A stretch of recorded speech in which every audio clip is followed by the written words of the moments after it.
The pockets of these new jeans are perfect for sticking your hand into. Makes you look cool, calm, and collected. As your hand... Hey, it's a chewing gum wrapper. It reminds you of the fruity juice of April. By the way, the raw materials were most likely exported from Seaguy.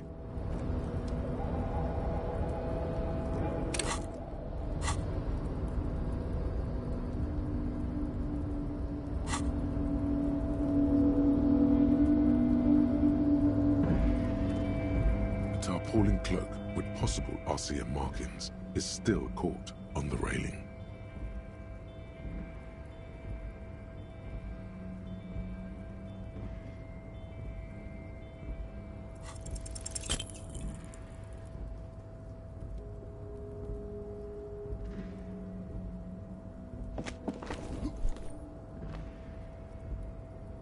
Nope, no, that's still too high. What were you thinking? You're not a gymnast, you're a boxer, and you've climbed way too high up here. You could have died there. Shit, shit, shit, shit. I'm failing you. This wasn't part of our deal. Hey, what happened? I understand. We can always come back when you are feeling better.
Tarpaulin cloak with possible RCM markings is still caught on the railing.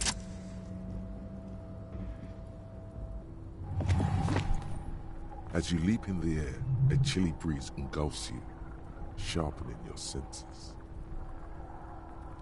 Ankles tingling from the tension, blood roaring in your ears. You are ready for your rendezvous with the concrete pavement below. As the concrete floor welcomes you, you realize it's been a while since you felt so alive, alert, capable. Must be the adrenaline. I knew you could do it.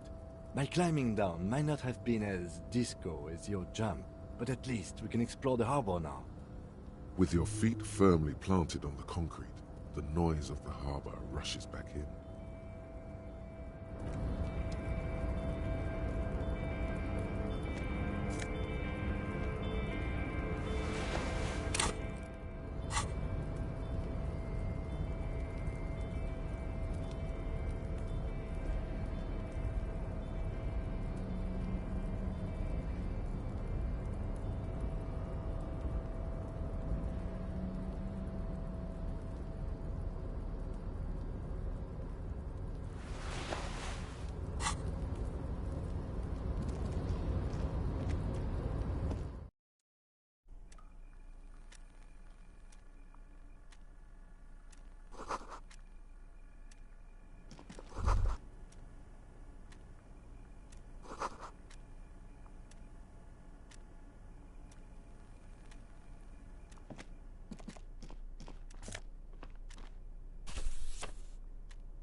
On second glance, someone has forgotten to properly close one of the drawers.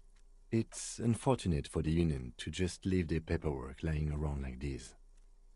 The drawer opens smoothly. Inside is a well-organized selection of brown folders. Hundreds of documents containing logistical data. Two kinds of transactions stand out.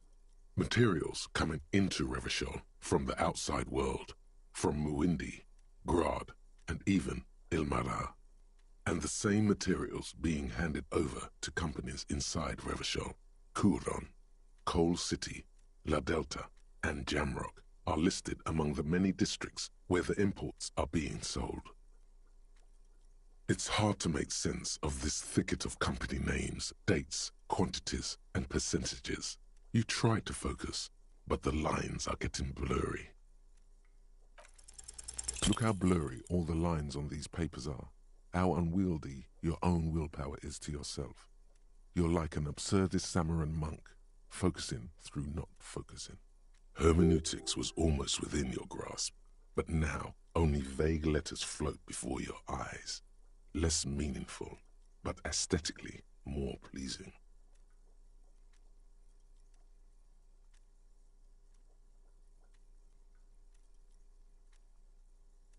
You are a police officer, not a spiritual healer. You can focus the normal way by turning your attention to something and not letting go. Is that what you're doing with those folders over there? Good. This is probably not relevant to our case anyway. After all, we are not investigating an accounting mystery. Whatever's hidden here is hidden well. Concentration isn't enough. Only a trained accountant with a background in logistics would be able to really make sense of it. However, there is a little handwritten note stuck on the side of the drawer. It appears to be a to-do list written in large, uneven capital letters. Remember, Leo, Everart's shoes, special whirling borscht, water Everart's plants, sweep office floor, more banners. All items on the list have been crossed out and the note itself is crumpled.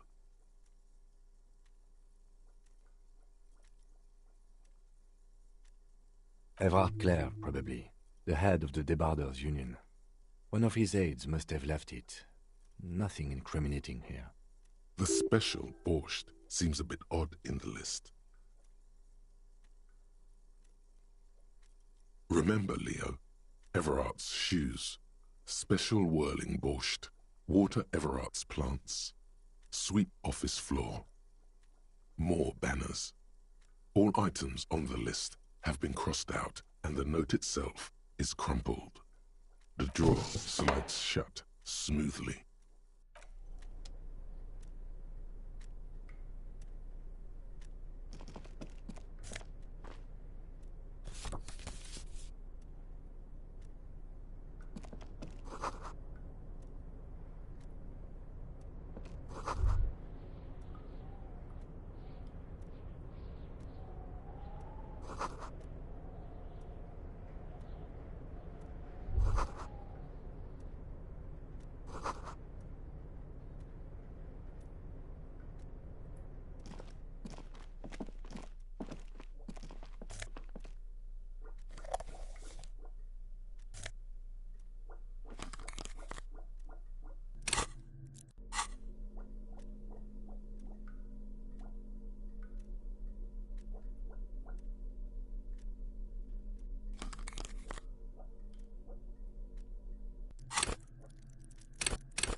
An imposing combination of a punch clock and a payphone is looking down at you from the wall.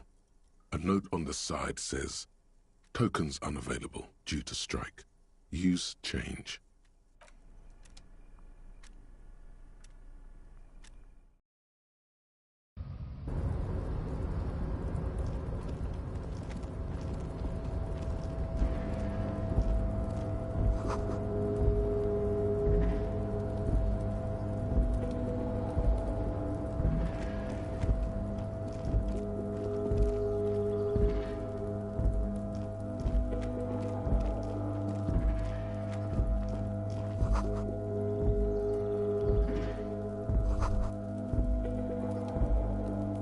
those empty wine bottles and cigarette butts on the ground.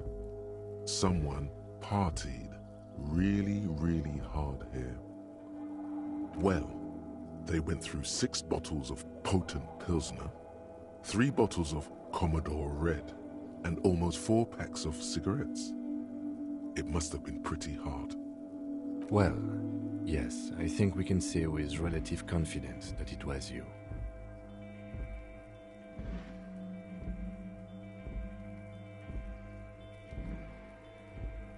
Yes, this scene isn't exactly ripping with joy. Let's just move on.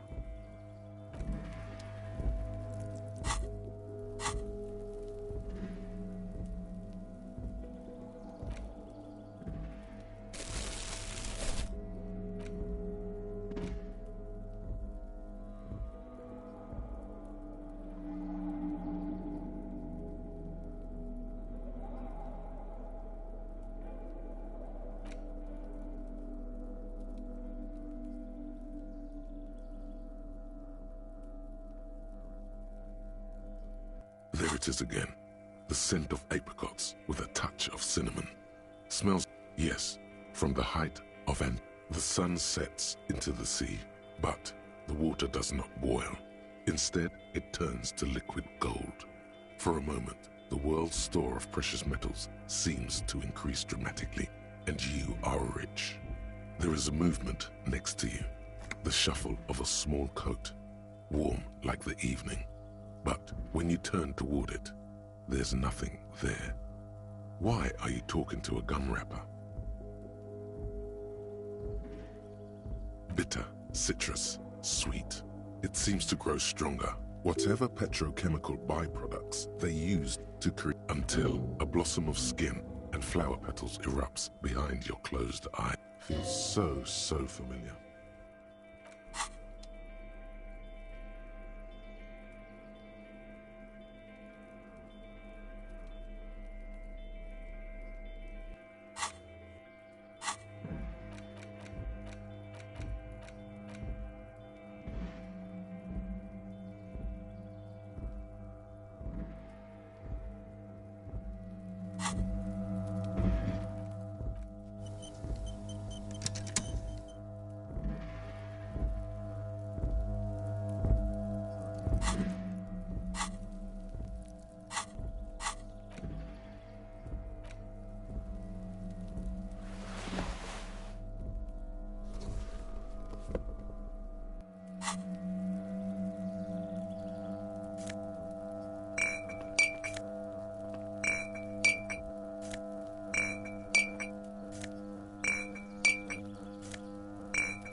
Yes?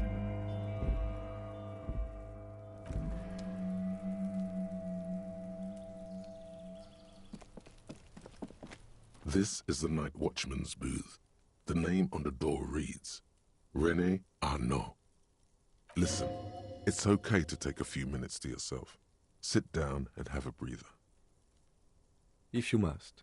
But please hurry. We are pretty easy to spot up here. Nothing incriminating catches your eye. The cabinets are clean and their sparse contents meticulously organized. There's a framed photograph on the table. Looks like the inhabitant is rather pedantic when it comes to order.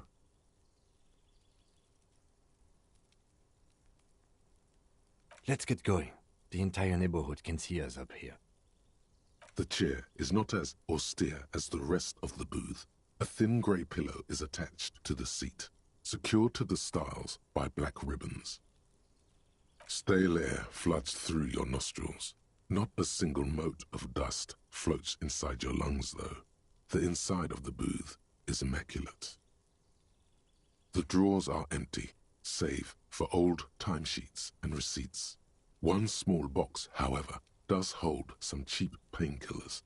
They are slightly out of date. I'm not here to tell you what to do, Detective. You take the painkillers. They are yours now. Oh boy, where to start? Elevated risk of dementia, mini-strokes, Prophet's disease, sudden death, hair death, erectile malfunction, critical flatulence, watery blood, black mucus, uncontrollable weeping, increased sensitivity to La Opera, inoperable joint disorder, total spinal collapse. Don't think about that. Quick, think about something else.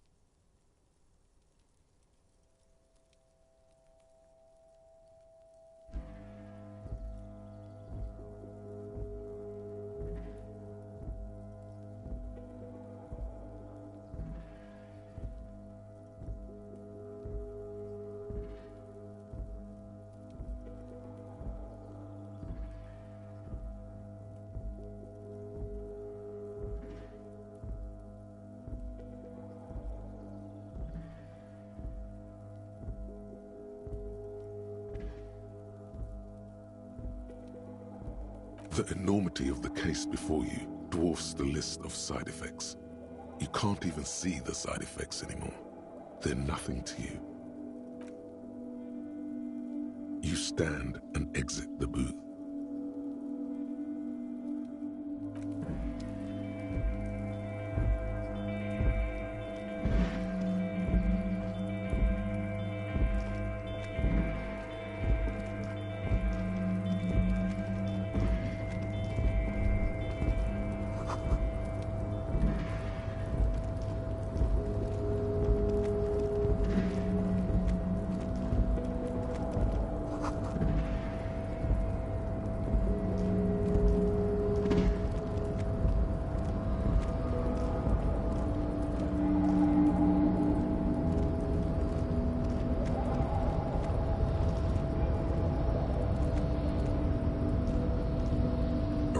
Control panel with several knobs. 2 buttons marked Marche and Arrête are faded with use. It seems to control the large crane above. A container is attached to its hook block. Marche on, Arrête off. With a loud grind, the crane shifts overhead, moving a massive metal container through the air.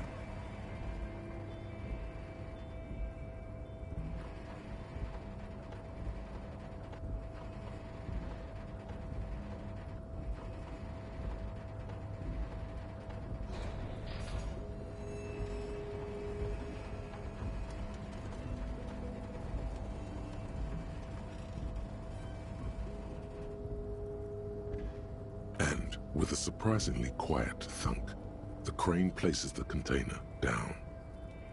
The harbor sleeps as the strike rages in the distance.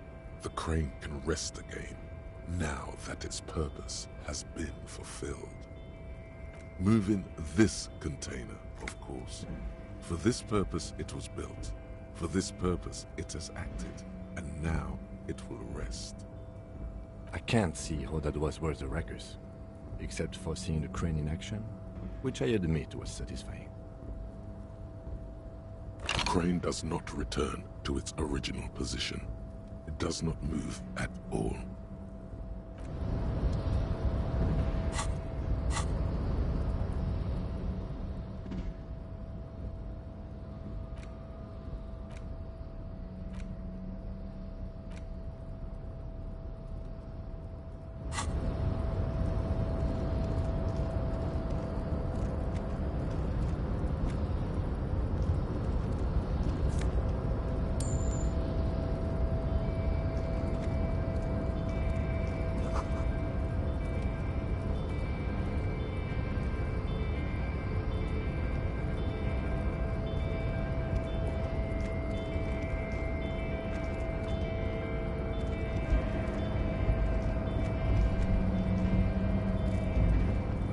Before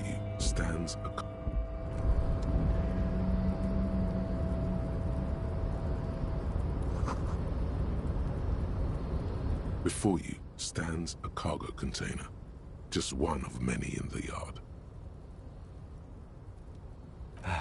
Is this like your thing with that wall again? You do? Because I don't. There are a million containers here. Why are you fixating on this one?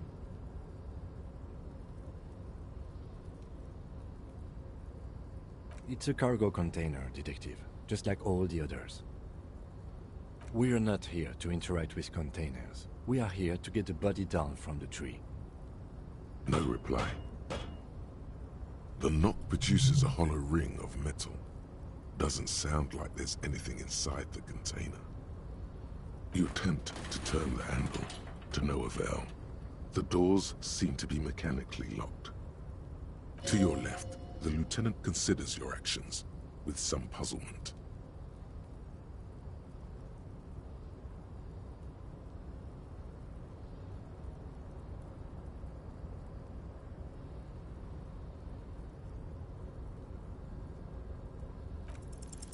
Why are you even trying to open a door with rhetoric? Why are you what? Now is not the time to get philosophical, Detective. You can do that after hours.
Container, container, I'll turn you nice and red. Container, container, put the logos on.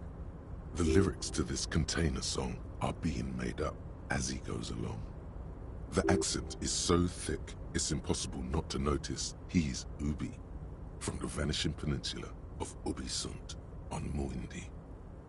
Container, container, used to be Wild Pines. Container, container, now belongs to Everard. Everard, he looks after everyone. Huh? Well, hey there. How can I help you, mister?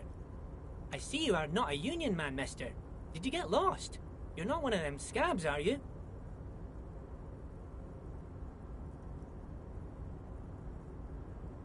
I mean, I don't personally mind. Folks is just folks, you know, and folks gotta eat. Just some of the other guys don't look too kindly on the scabbing kind, if you know what I mean, mister.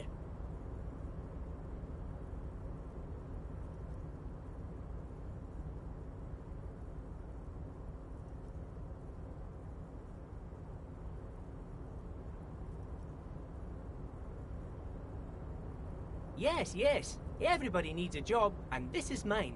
I'm Leonard, by the way. Leonard Bellick. But everyone calls me Leo.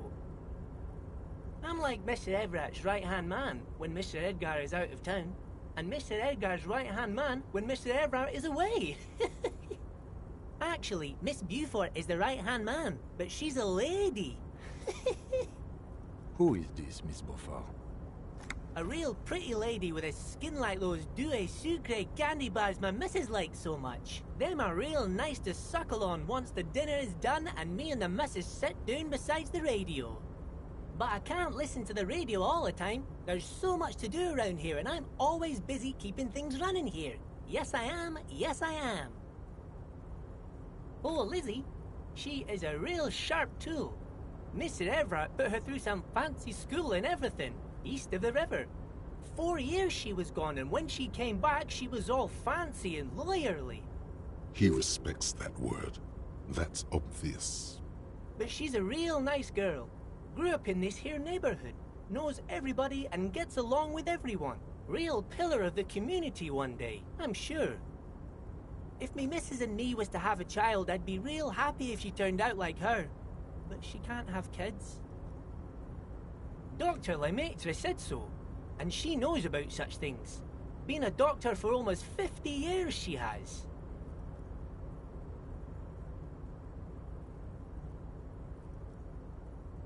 Law school?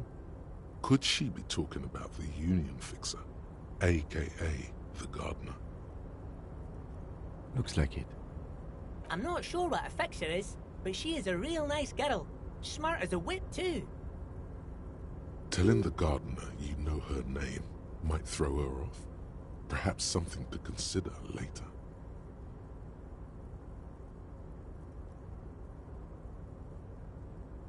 Oh, most of the guys are down at the gates, keeping the scabs from coming in. We're on a strike. The whole union is. You don't have to work when you're on strike. Ha! We haven't worked for 2 months now. So no one is working? Not everyone is down there, of course. Mr. Everard is in his office, where he always is. And Jean-Luc is guarding the gate. But Titus and his boys got into some drunken trouble and Everard sent them on a nice vacation. For a week or so. Oh, I'm not really supposed to talk about that. That's union business. Him and his boy stirred up something in town. Probably drank too much and got into a fight or something. I heard Mr. Everett telling them to take some time off. I guess the boys got a bit too rowdy and had to let out some steam. I don't really know the details. That's just how boys are, you know. I haven't been in a fight since I was in middle school. Easy, Leo. Let's keep this on the hearties. Look at him. It's not going to be anything useful anyway. Don't fight it. Better to go with the flow.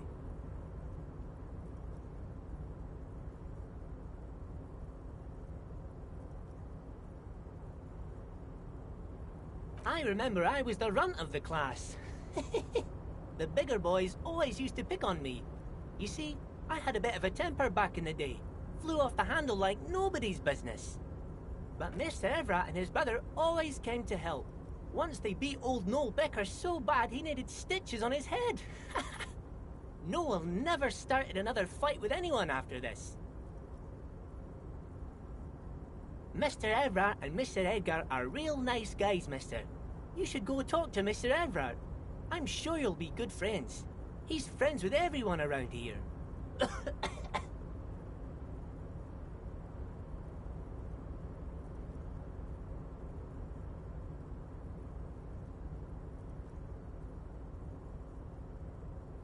Oh, that one. That should be empty as far as I know. Lots of containers here have nothing in them. They're just waiting to be loaded up. Told you.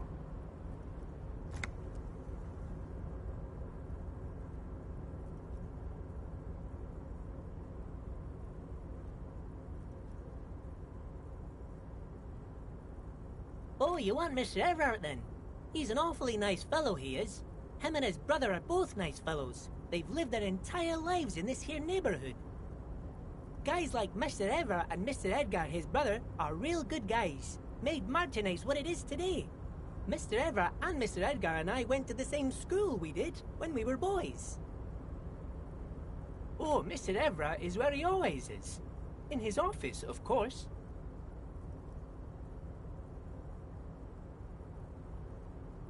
Bye-bye now.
Before you is a walrus of a man seated behind a large desk.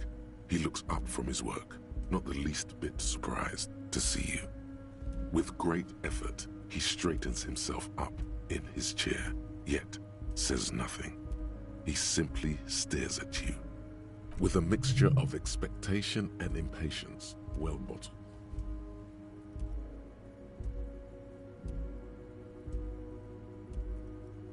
Welcome, Mr. Dubois, Mr. Kitsuragi. It's good of you two to stop by. Please, have a seat. I'm Everard Clare, head of the Debarders Union here in Martinez. I'd offer you my hand, but unfortunately my health prevents me from getting up. You understand? He looks extremely comfortable.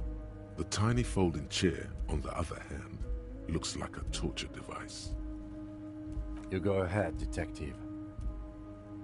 Whatever he has in store for you, it can't be good, he thinks. I'll do my best.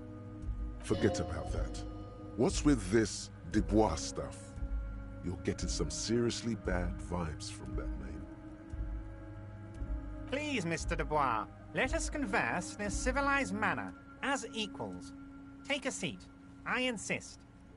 It's nothing. Yes, that's probably right. It's nothing. Forget about it. Filter it out. Very well, Mr. Dubois. I respect a man with strong convictions. I, too, have convictions. One of which is that I will not engage with any man who won't face me at eye level. Should you find yourself more amenable in the future, I'd gladly resume our conversation. But until then, I'm afraid I must ask you to leave. You're no Titan of Felician, buddy. He's got you in a fork. Sit down or leave. Excellent, Mr. Dubois. I can see that you're a reasonable man, and reasonable men can be of great use to one another. So tell me, how can the head of the Debarders Union help a representative of the Revachol Citizens Militia today?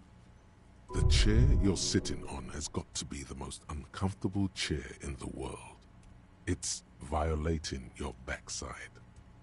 Oh, by the way, I heard you got a rather rude reception from a certain Lawrence Gart. Some people have no manners, it pains me to say. This should take care of that nonsense. It should be sufficient to cover your expenses for a few days and patch over your differences with a cafeteria manager. Go ahead, take it. Wow, that's 25 real. That's good money. You need it.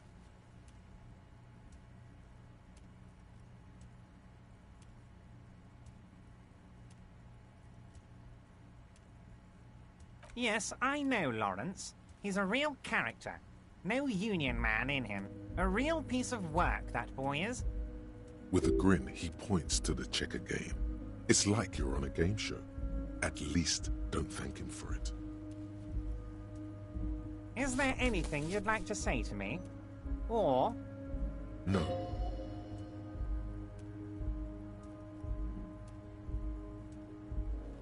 Cool? I wouldn't go that far. I'm sure there are cooler things than delivering a comically oversized novelty check to a cafeteria manager. But, sure, if that's what's cool nowadays.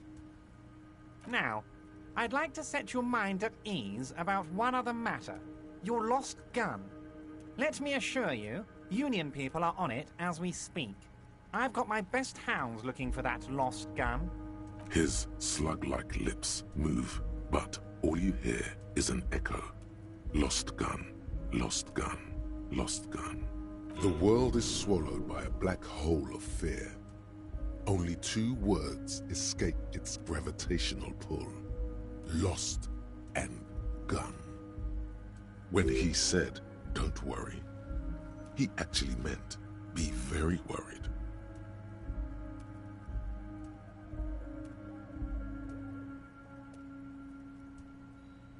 I know everything, Harry. Right now, I know that you're worried. Don't be worried. Everything's going to be all right. It's not like you left it loaded. You didn't lose a loaded gun. Local children aren't out there playing with it right now, pointing it into their own mouths. It's in a safe place. I just know it. I have a feeling everything's going to be all right. It was loaded. There were 2 bullets in it. You always keep at least 2 barrels loaded.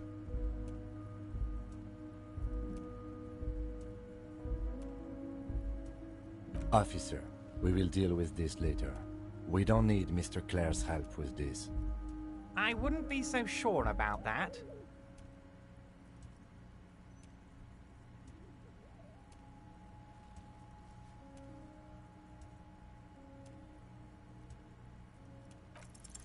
Who does this guy think you are? Ronnie the Rookie? You ain't worried about no lost gun, or unpaid bill, or forgotten name. You're the bad cop. You're probably more corrupt than him.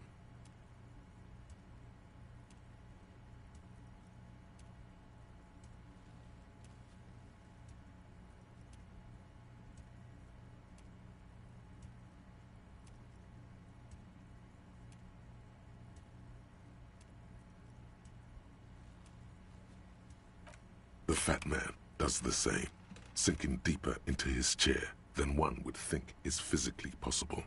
He seems to be enjoying your little display. Good. Now lean in with some corruption. That we do, Harry. Let them say what they will about you and me. We're both born fighters.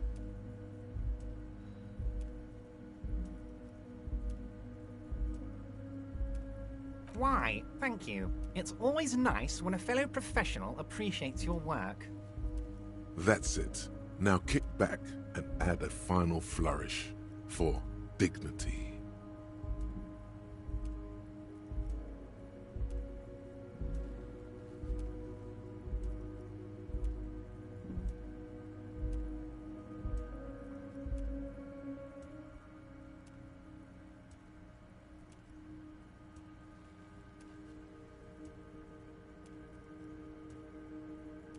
You strike me as a reasonable man, Harry.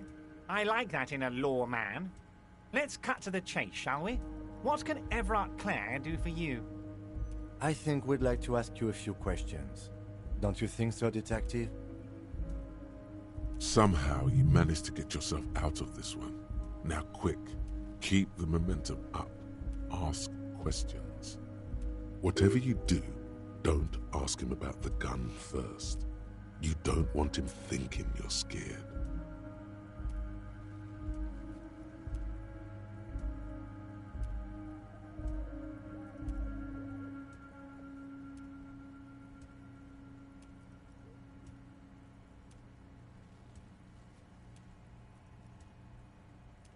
Oh, of course. That's your main thing here. That's why you're in Martinez. I know everything that goes on around here, and I would love to discuss it with you. I mean, it's no secret that the lynching is connected to the strike. So much to talk about. Honestly, It's been weighing on me so heavily. I understand you need to interview me. But there's a thing that's been keeping me up at night. I want to talk about the hanging. I mean, if we could just calmly talk, exchange information, we could blow this thing wide open. Yes, that sounds good. Let's do that. But I can't think straight with this thing weighing on me. You're police officers, aren't you? I have a crazy idea. You guys are basically door-opening machines, incredibly talented at opening doors. I'm not sure I understand. If you're asking us to break down someone's door, it's not going to happen. Come now. I just need you to go open a little door for me and leave it unlocked. A simple thing. Absolutely nothing shady about it. An excellent opportunity presents itself, sire. You could win the trust of the arch-liar, pretend to play into his hand. Then, should you wish, bend his efforts towards your own.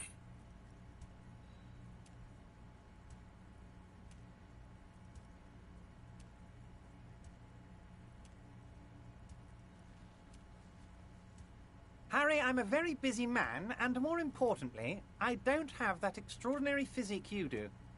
You look like you could run around all day. You want to send someone a message that the police are working for you. I repeat, I'm a very, very busy man, Mr. Kitsuragi, and therefore I must occasionally enlist outside help. So what will it be, Harry? Oh, no one's. It's just a weasel. A weasel lives there. Nothing for you to worry about. A loud blabbering weasel. When weasels feel no one is watching, they start acting foolishly. Just go there, unlock the door, and leave it open. It's been such a burden on me, Harry. I just want this to be over so I can discuss business with you. Fantastic, my friend. Just let me know when it's done and we can take our friendship to the next level.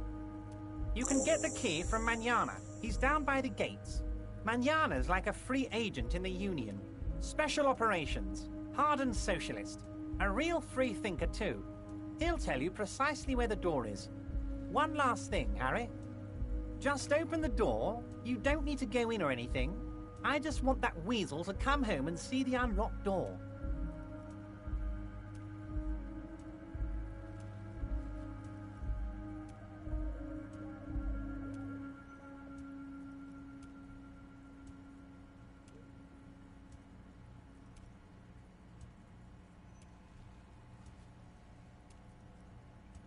My dear Harry, there are literally millions of containers in this harbor. I couldn't possibly remember what's in all of them. Harry, you smooth-talking son of a bitch. Time is a precious resource, and I don't have enough of it to count containers with you. Smooth talking. Maybe that's the way to go about opening the container.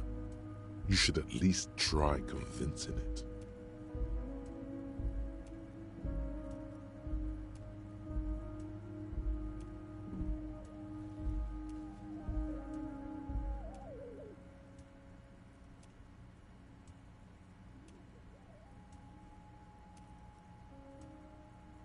Harry, honestly, I'm just relieved you didn't get a hernia.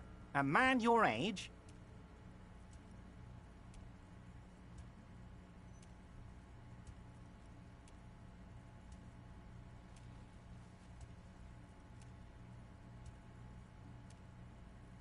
The big man peers at you over the rims of his glasses for a moment, then interlaces his fingers and rests his chin on his hands. Anyway, I assure you, I am a very well-informed man. Information reaches me before I even get the chance to request it.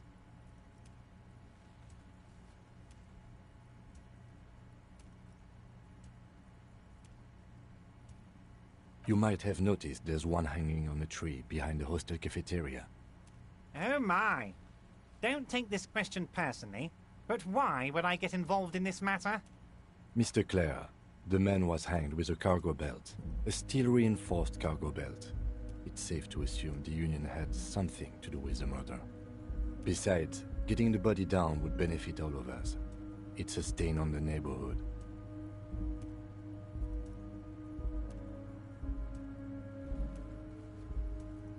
I can certainly see how having him up there might start affecting some real estate values. But of course, all joking aside, I am going to help you. Jean-Luc, my boy, I'm sending 2 police officers down. They have a dead body in a tree problem they need help with. Namely, they need it to be taken down. And, Jean, please take it easy with the race science. He's had enough of that. You can find Jean-Luc down at the gates, but you already knew that. Anyway, he's going to help you.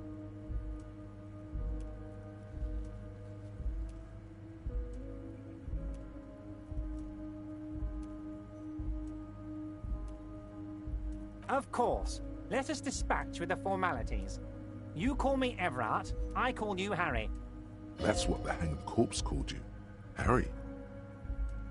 My God, so it's true. I didn't want to believe it, but you are a fantastic science fiction amnesiac cop, aren't you? What are the odds of that? I think the odds of that are very low. It might be a good idea to hide your confusion. I mean, see what his game is first.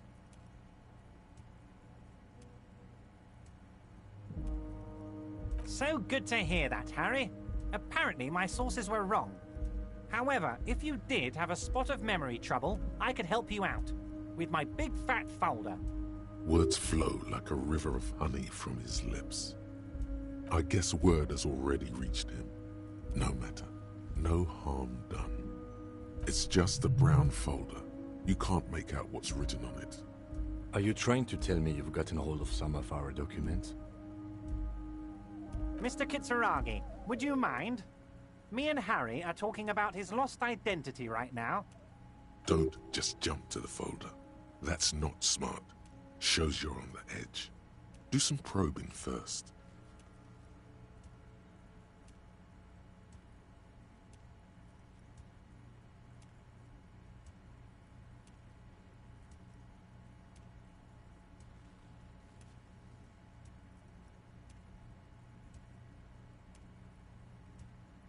But of course, Harry. Your precinct is the 41st and you live in Jamrock. You're a Jamrock boy. A long way from home, but that's okay. He doesn't really seem to know any more about it. Family? Harry, you're not a family man. There's not one peep of family in here. Unless you think you're a family man. Do you strike yourself as a family man, Harry? That's why I like you, Harry.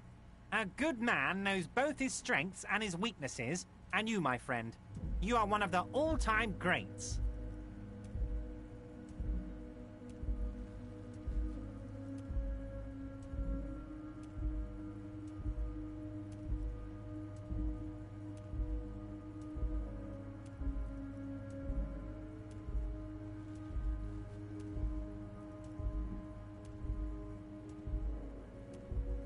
Well, Harry, if I were to sum you up in one word, it would be apologetic.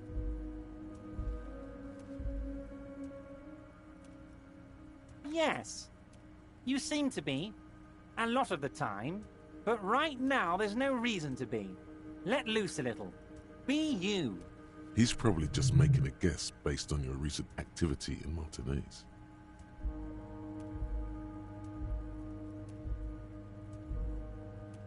Ah, this? My friends in your organization gave it to me, Harry. This translates into, haha, you guys are so corrupt. I find that very suspicious. May I have a look? I'm afraid this is meant for Union eyes only, Mr. Kitsuragi. I'm sure you understand. Please continue, Harry.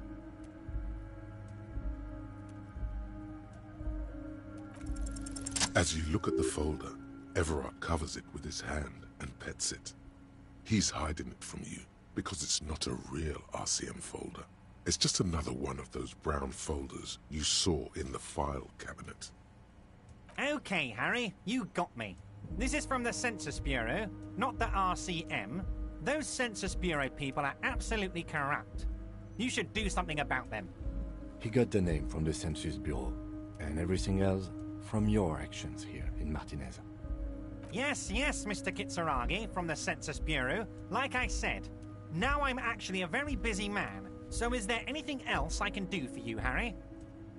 That means he doesn't really know anything about you. A pity. The mystery of you will have to remain a mystery for the time being. Yes, that's what I said. Try to keep up, okay? Let's move on.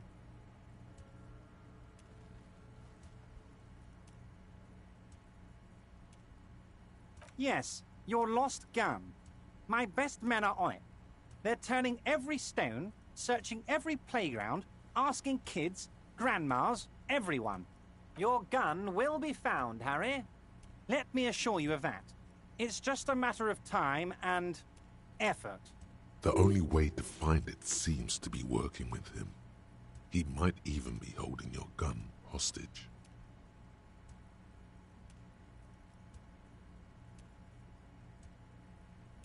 Who knows? Only one thing is certain. If you work with him, you're going to get it back. And working with him might be the only way to do it.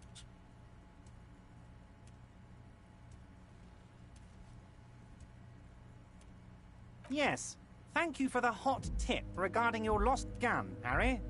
My men have indeed factored in that you pawned it. Now please, let the professionals do their job. Kick back, Harry, relax. I have great guys on this. You focus on what's important, building our relationship for the good of Martinez. It did not come as a surprise to him. He might actually not be bullshitting.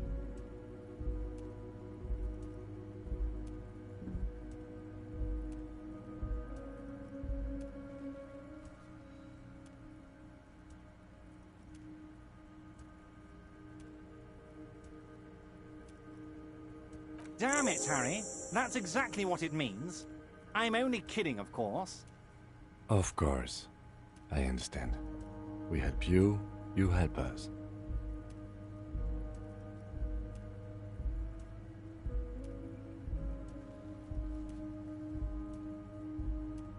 Wait. You need this to get in and out through the gate.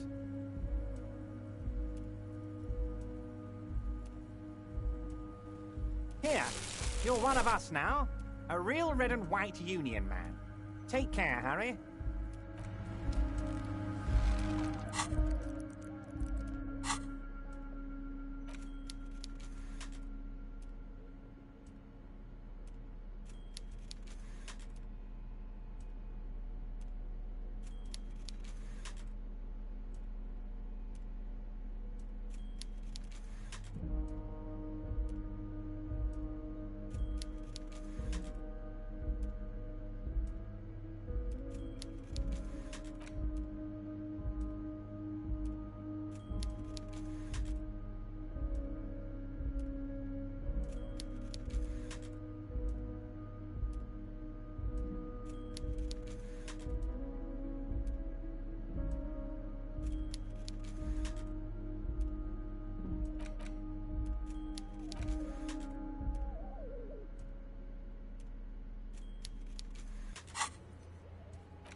Before the cargo container. Its draw has not lessened since you were last here. If anything, it seems to have grown slightly.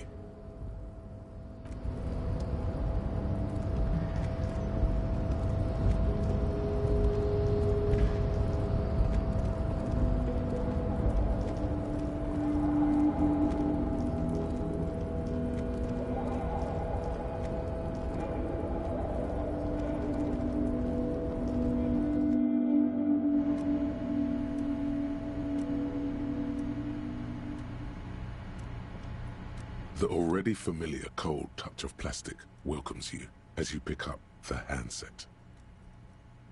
The machine swallows your coin and seems to be waiting for your next move. Your fingers run over the dial pad. 005. That's the dialing code for Revachol. 4952, and a moment of hesitation before entering the final numbers. 993. Calling. Calling. Still calling. Then... Video Revachol, 24-hour video rental. You rent 8 and 10mm film for home use. This is Lammy. How may I help you? The voice of a youngster on the other end sounds as enthusiastic as that of a man walking towards the gallows. Video Revachol is a 24-hour video rental. We rent 8 and 10mm film for home use. This is Lammy.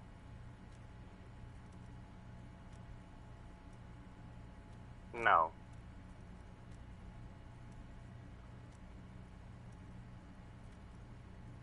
Sir, I don't know. It's a video rental. Maybe you rent videos here.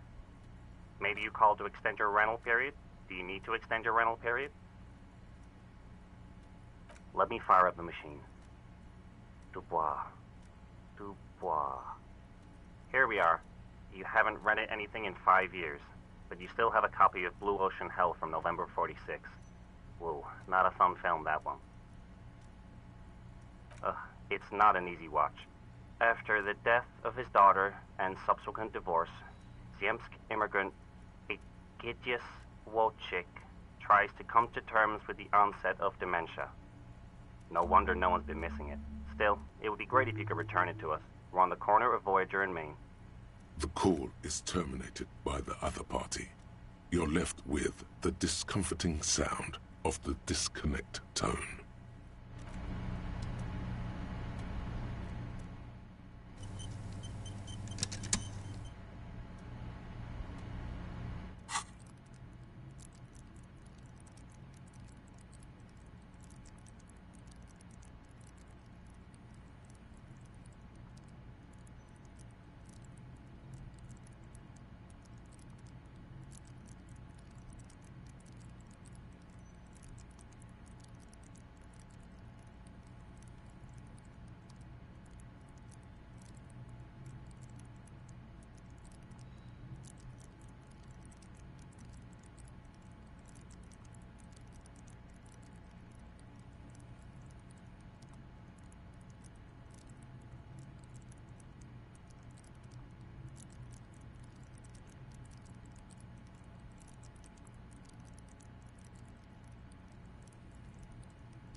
What a shirt.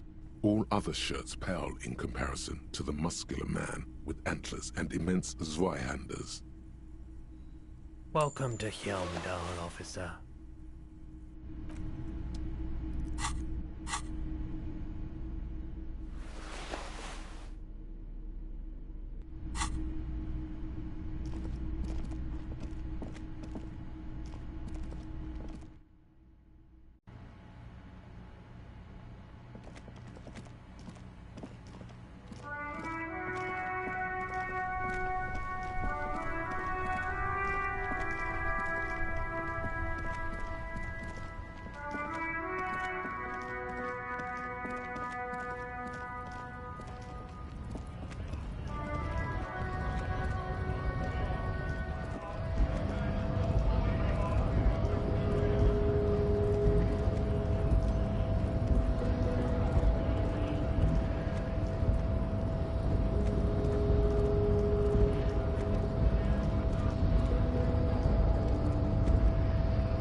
The unpromising race pupil returns.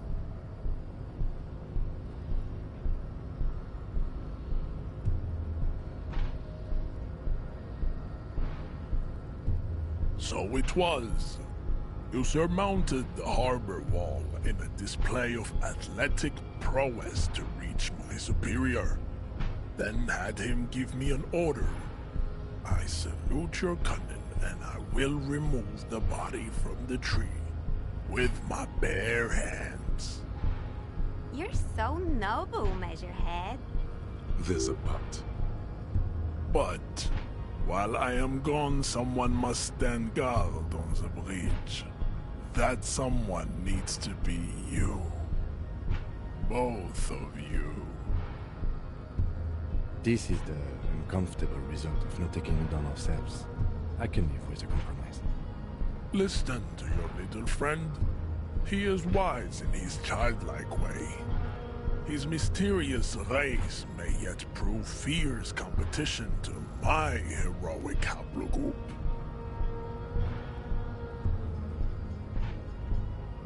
Babe, see that they stay here the whole time.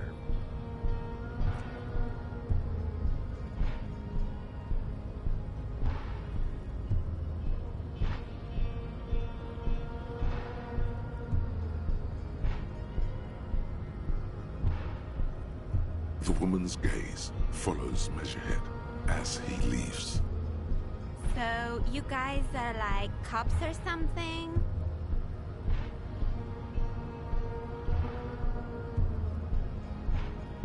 Cool, I like men with guns and power. I'm Katya, by the way. You hear that? That sound. He's breaking something.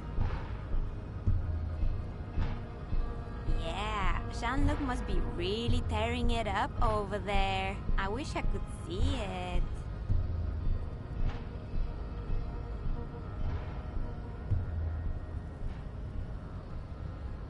Look at you!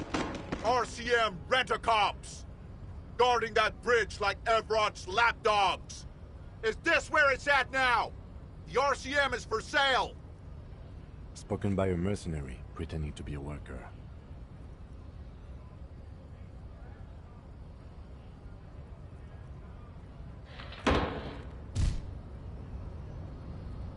A shrill laughter interrupts you, echoing across Martinez. It's Kuno. Then, the man turns to look behind him at the behemoth appearing around the corner, approaching him, walking past him.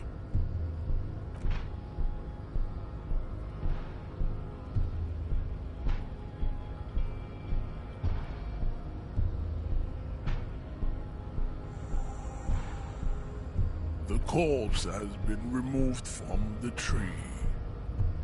Stand down and congratulate yourself.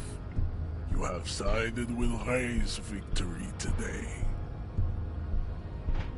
Farewell, Hamson Witch. You are a Union man from now on.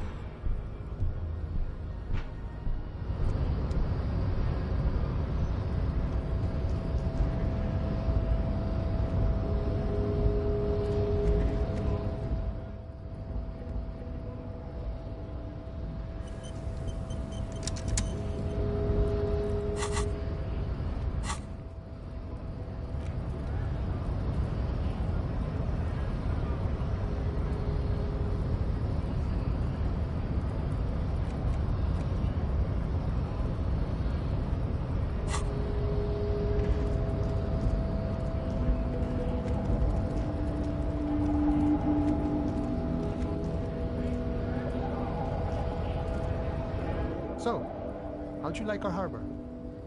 You've been in there, he means. Talked to the boss man too, probably.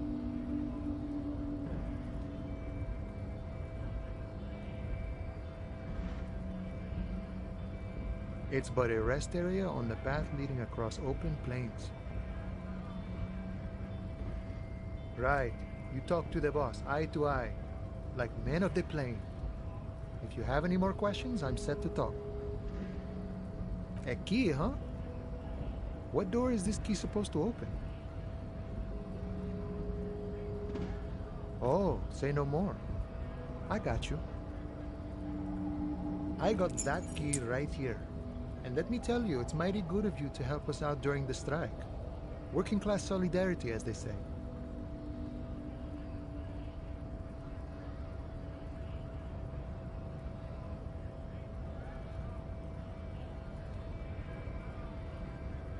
Oh, so the none of the above type, are you? I get it, I get it. I like to keep my distance too. But it doesn't matter. It's a good thing you're doing. Thanks. What you're looking for is a basement door behind the greenhouse. That's behind the whirling in rags. That's all I know. Our organization is what you call compartmentalized. Means we keep out of each other's business. Okay, but where did you get the key from? The janitor gave it to me. Nice fella. We talked about life and things that really, truly matter. None of this mess we're in. This jiving and juggling. What's it for? To feed our children, I guess. I'm more of a philosophical dock worker. I like to talk about the big picture stuff. Who I am, who you are, what we are fighting for. He means he's not going to tell you cause he doesn't know. But he will shoot his mouth off with you now that you're working for Everard. Who he is and what they're fighting for. This is interesting.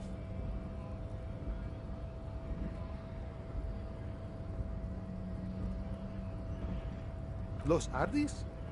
They're an independent militant group. A bit too high-strung, but it comes with the responsibility.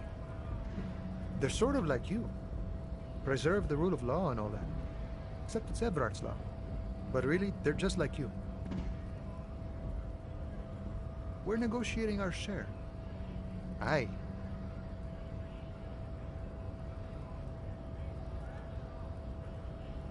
This stuff, they already covered.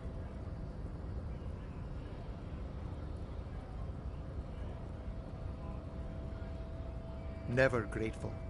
Were we ever grateful, we'd have nothing. You fight for every piece. All of it. However, right now we want all the harbor workers to be on the company's board, so they could take part in the decision-making process. This seditious talk sounds like communism.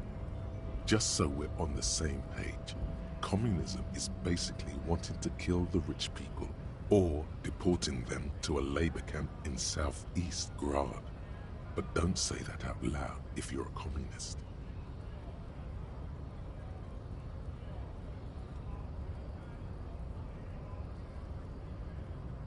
I think it's best you make up your own mind now that you've met him. In my eyes, he is a capable organizer and a decent businessman. I guess you kind of get to be the village chief. He oversees the harbor, makes deals with the owners or other relevant parties, watches out for his own. By that, you mean corruption? By heavens, why would he not be corrupt?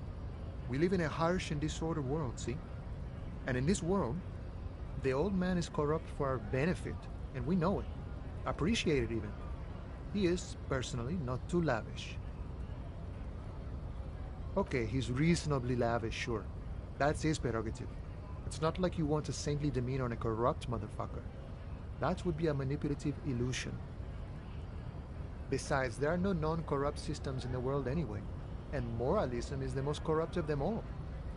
This man has political theory, and it has not failed him today.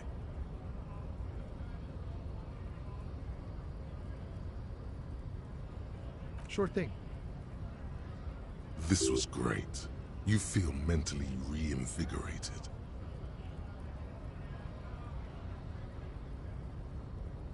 The mercenary, eh? Who could have killed him? That's indeed the question.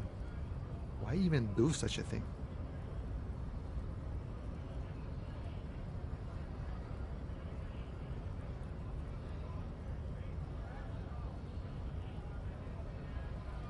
What a thought! Why would noble workers resort to such a thing? Unless they were pushed, of course. Your dead guy was an enemy combatant.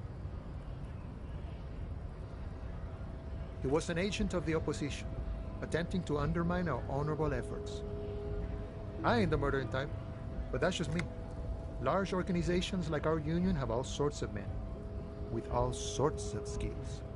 He's not lying about not doing it himself. Understood. This has been of limited use. Still, thank you. No problem. I wish the best to you in your search. Sure, I'm glad it's not my search. What's this? We're getting reports of normal, reasonable, temperate political opinions somewhere in Martinez.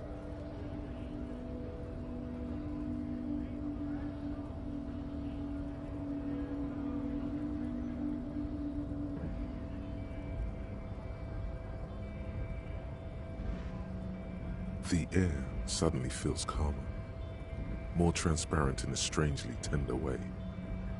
Perhaps it's the hangover. Perhaps it's a temporary surge of serotonin. But something tells you it's time to become a citizen of the Kingdom of Conscience. It is not a place. It is a moment in time that can only arise in the right circumstances. In all of human history, it's only been achieved a handful of times. Incrementally. History's greatest catastrophes have been brought about by people trying to make the world a better place too quickly. That's the genius of Dolores Day. She recognized that progress is meaningless if its gains are lost because of instability. Real, lasting change can only come about gradually, increment by increment. Tisk tisk, just because you live in the present doesn't mean you have the right to place your needs above the needs of the future. You may never live to see the Kingdom of Conscience. Your children may not. Even your grandchildren might not. But that's no excuse not to keep working. What rationality? What sang-froid?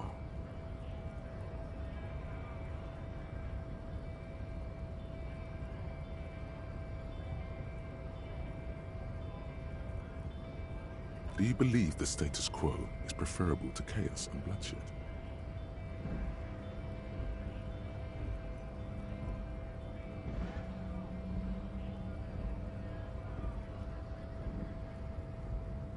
Then you've never lived through real chaos. Sometimes, in the face of great disaster, defending the status quo is progress. The kingdom is difficult to comprehend, and even more difficult to describe. Partly because humanity will need to discard many of the categories that define and limit it today. The Kingdom of Conscience is post-capitalist, post-national. It's also post-industrial, post-ideological, and even post-sexual.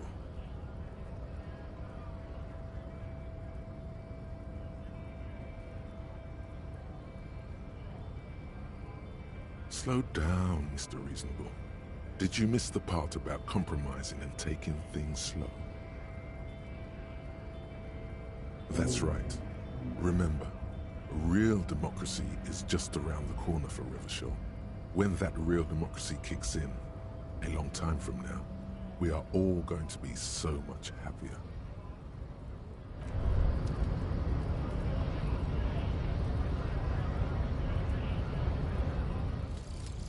The 15th Indo tribe. Because there was. The 15th Indo tribe was comprised of 8 kids from Forberg and North Jamrock. running from wild dogs in the valley, hiding scents under rocks, and stealing clothes off clotheslines, and sometimes even the copper wiring of phone lines. You may have been one of them. This must be a childhood memory. The 15th Indo tribe was your Indo tribe, set to rule in Cylinder. The rest of the kids are dead now. Car accidents and drug overdoses. Only you remain.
to work!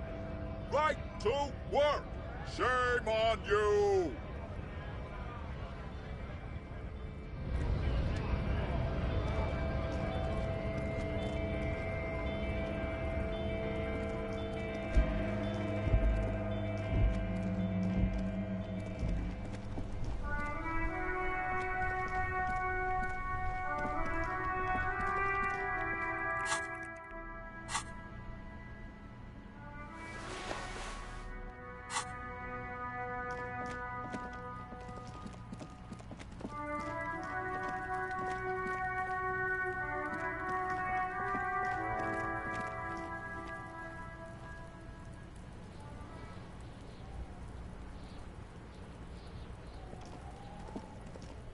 The corpse lies on the ground among the remains of an absolutely demolished pinewood branch. It's gently laid on one side.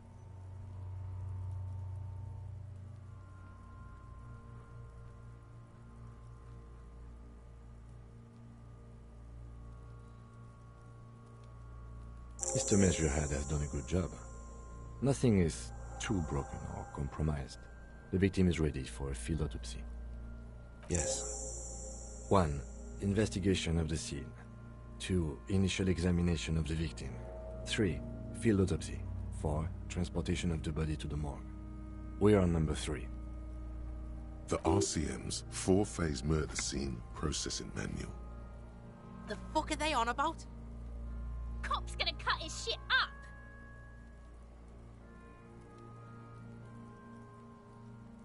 No, you and I are detectives. The honorary rank of detective signifies our ability to handle the entire incident chain, from autopsy to cleanup to social work, everything. An honor and a burden attached to your rank once you've proven yourself able, usually after 5 to 8 years of field work. Mine is Lieutenant Detective. You are. Your station would not have assigned you on this case if you weren't. Now...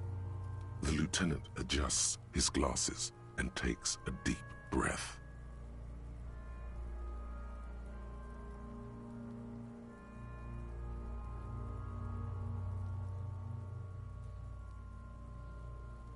Shoot, Looney Rooney.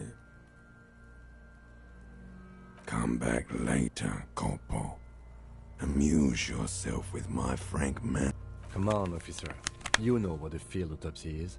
You've done 100 of them.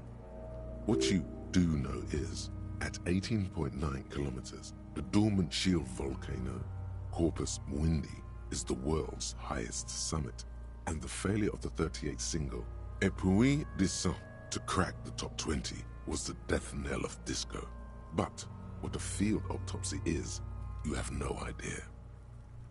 You must have me confused with the Copperpedia. You, sir, you are the Copperpedia. There truly is a time for everything, even for yellow gardening gloves. However, they are lacking hygienically. I suggest you get in there in limited capacity. I'll ask you when I need you to. For the most part, maybe I should handle the contact and you take notes? That's right. The dead man stares in silence as you crack open the ledger. The bright red paper is covered in boxes and lists, describing the condition of his skin and organs in 3 parts. Above those, an 11-field info form needs filling out first. It begins with... That's you. The corpse is indifferent to your scribblings, just lies there. The next box says... KK57-0803.0815. KK equals Kim Kitsuragi. 57 equals Precinct 57, followed by his date, 0803, and time of arrival, 0815, on the scene. He's indexed the case after himself, not you. That's because he doesn't want to bring up the messy question of your initials.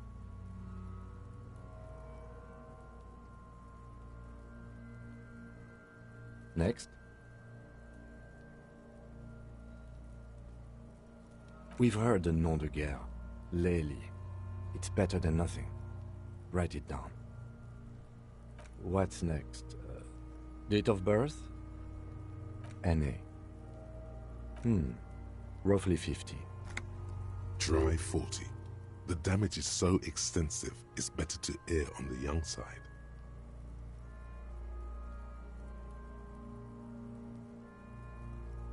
He nods. Mondial. Subgroup Occidental. As per your observation. The pudgy mess looks neither mondial nor occidental. It doesn't even look human.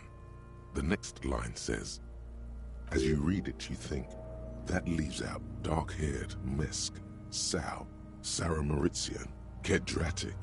Lighter-skinned occidental means this man could be Vespertine, Oranese, Messinian. Those three are on the table. A solid guess, Mr. Racial Profiler. Also of note, your unconscious racial profiling machine ruled out Messinian before. Despite all the Copperoonies and Kobos, that leads Vespertine or Oranese. Continue. Fucky! Male. Pigs can have sex! Nor does he look male, with his pregnant belly and indistinguishable face. We're still going with March 4th, 51. What else? 9. Body identified by is non-applicable. 10. Case number is the same as the coroner's case. KK 57 0503 0815 listens motionless, with the cargo belt still around his neck. Only one box remains. None, at least not after the initial examination.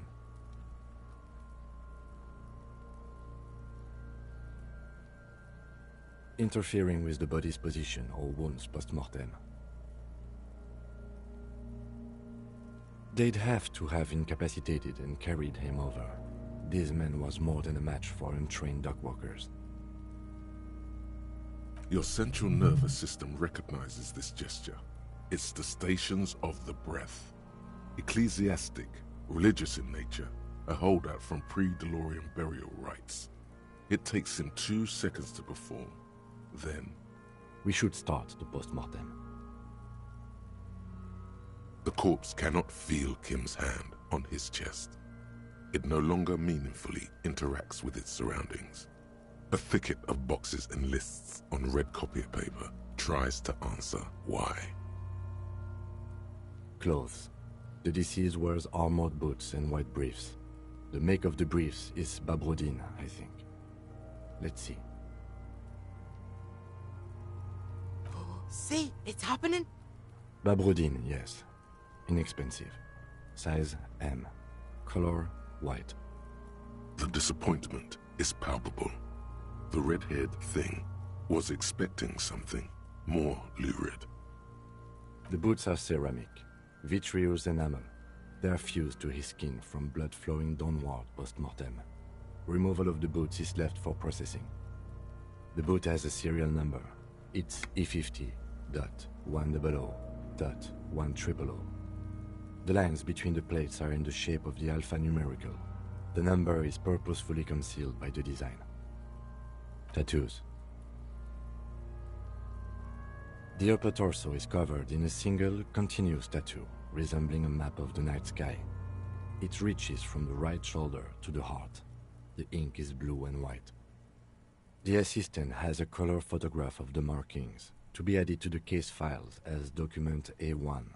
The photo is taken on the scene, using a Trigat Mini. The deceased has a belt for airlifting cargo around his neck, tied with a hangman's knot.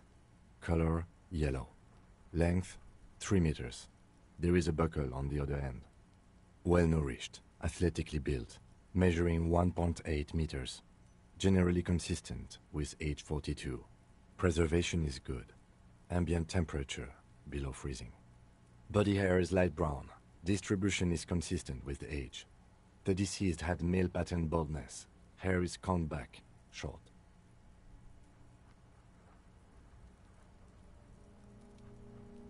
Lividity is consistent with hanging, albeit faint, as noted. The head is congested. Contusions are present on the head, chest, and thighs, consistent with stones thrown post-mortem. Low velocity. Fucking low velocity? You think Kuno doesn't know what you're talking about? Velocity was fucking max! Talking shit about Kuno's velocity. In addition, there are bite marks on the face, scalp, and chest, consistent with predation.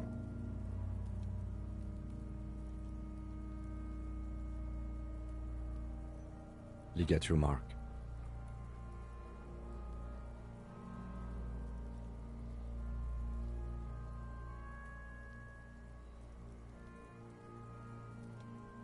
The steel wiring.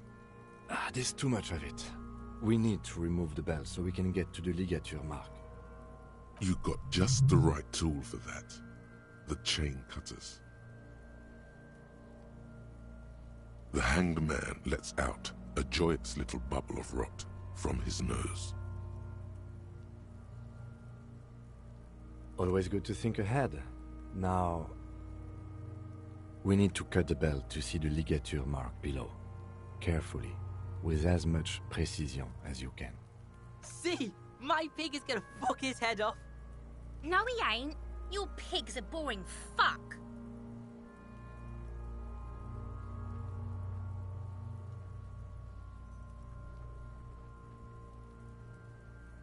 The belt is equally tight around the whole circumference of his neck, swelling over the edges like white bread rising from the yeast. The knot is the weak spot. The chain cutters fit in there, steady now, like a flower arranger. 2 cuts and it should come loose. After some deliberation, you sink the cutters into the knot tying the belt together. You squeeze the rubber handles together, sweat forming on your brow. Snap! The knot is slashed.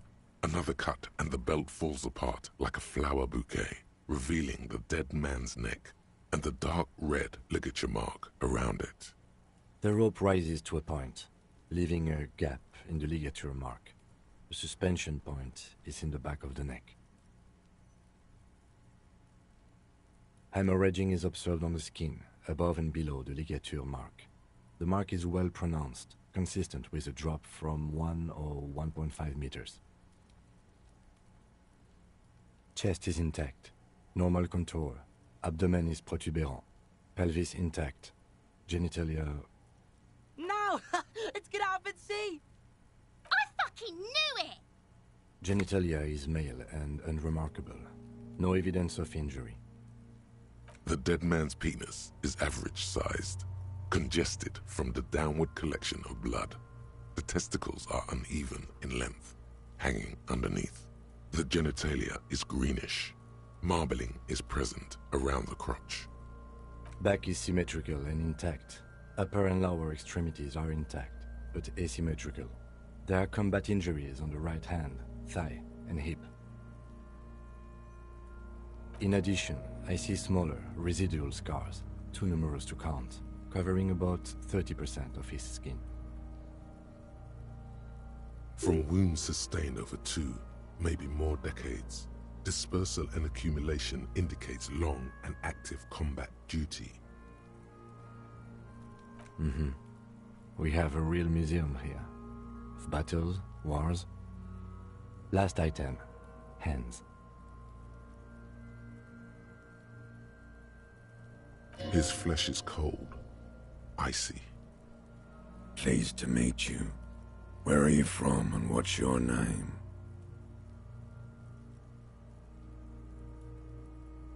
I'm only fucking with you.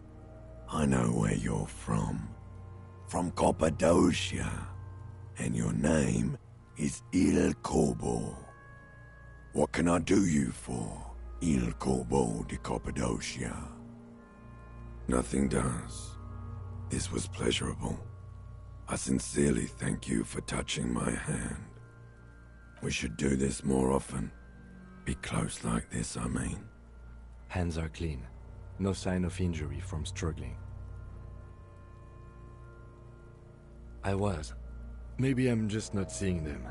Honestly, this stench is making it hard for me to think at the moment. Ooh. That's all for the external. Well done. What next? Central nervous system. I have nothing. Do you have anything on this man's central nervous system? Of course, there is a moral to be drawn from it. A moral to this story. What would that be? The dead man looks, too, with barely contained excitement to hear the moral of his story. I think that may well be the moral of every story, officer. Good. Musculoskeletal. Purge fluid is coming from the mouth. Not injury-related. Eyes and tongue protuberant. Hyoid bone. Let's see. With his eyes almost closed, the lieutenant puts his hand on the dead man's throat and begins to massage it, gently. A rotting smell erupts from the mouth. Purge fluid runs down his lips, black and viscous. You hear cracks as the lieutenant moves his sharp fingers inside the flesh, like the creaking of an old house at night. Yeah, jack that fucker off!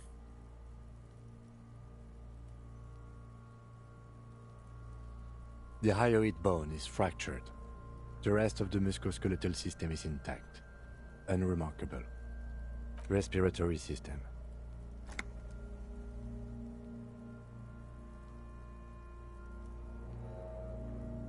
Oral cavity shows no lesions. The victim has received dental implants, possibly after a combat wound. Mouth swollen, hemorrhaging present in mucosa of the lips and mouth. No scream, no sigh of relief rises from the darkness inside. It's humid there. Sickly sweet air, unlike anything living. You feel like you're about to throw up again, straight in that mouth of his. It's hard. Once more, you taste stomach acid in the back of your throat. A contraction. Your throat pumps a little something from your stomach and into your mouth. You're forced to swallow, just to keep looking. Inside, you see darkness. Just a mess of meat and darkness. There are ancient mysteries down there, Kobo. Ask me later. Hemorrhaging present in mucus. Hepatobiliary, NA. Are you a hepatobiliary expert? Neither am I.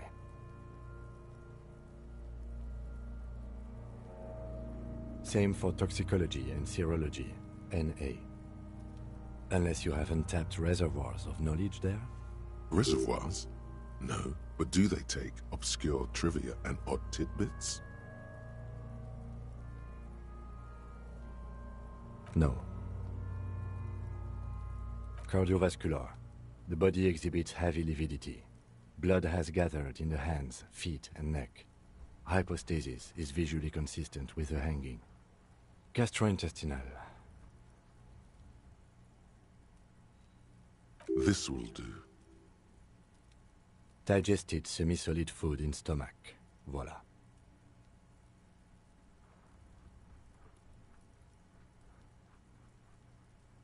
What's next on the list?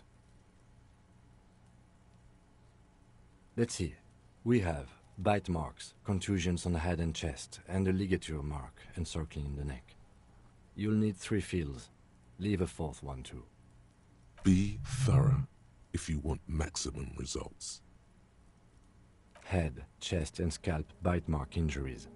Predation by birds has caused damage to the body. Odontologist does not need to be consulted.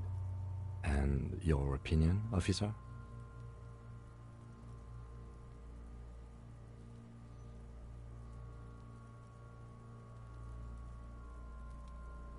Agreed. Next injury?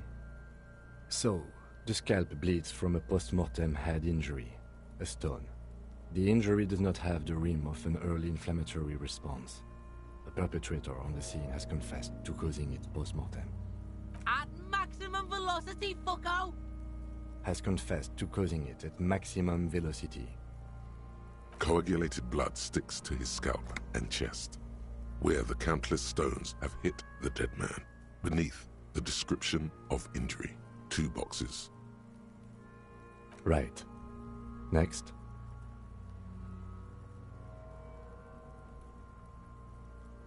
Nothing. Just in case. A dark red abraded ligature mark encircling the neck, with a gap on the nape measuring, let's say, 7 centimeters. The hyoid bone is fractured, the cervical column intact. I see hemorrhaging on the skin, above and below the ligature mark. Depth of the mark, 1 centimeter. No signs of clawing on the neck. Below the note, 2 customary boxes wait to be ticked. The man's head jerks to the side. The ring around his neck is visible. Think for a moment. There's time. Don't rush.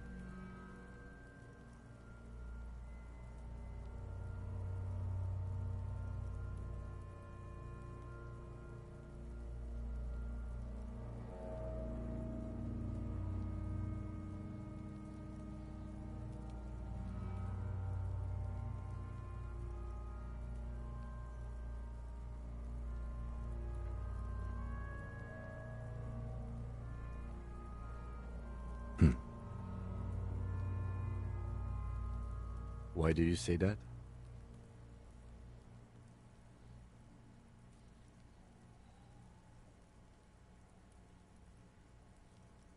Okay. Why don't you think it was fatal?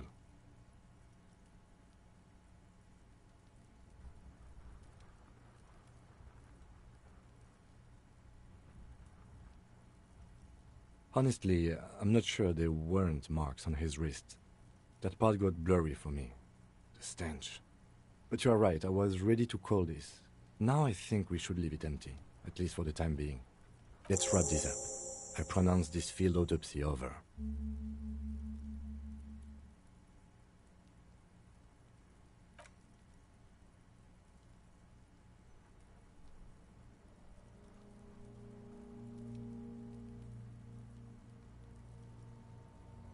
Then, given the state of decay here, I consider establishing the victim's ethnicity a minor success. We were thorough with the list of injuries too. We described them all in detail. What is there to say? Given the circumstances, it was a professional field autopsy. I need a copy of that autopsy form. Then I will drive him to Faubourg for processing. You tilt your head, also looking at the corpse. I'm sure we didn't get everything. There's always something.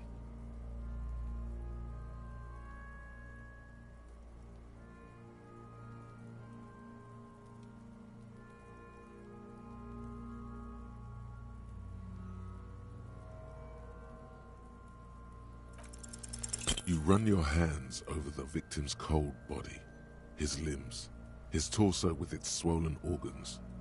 Maybe you should be more thorough. The corpse seems to yawn contentedly, as though it's glad you've run out of steam. Do you think we missed something? You can't shake the feeling that there are more secrets concealed in the flesh before you.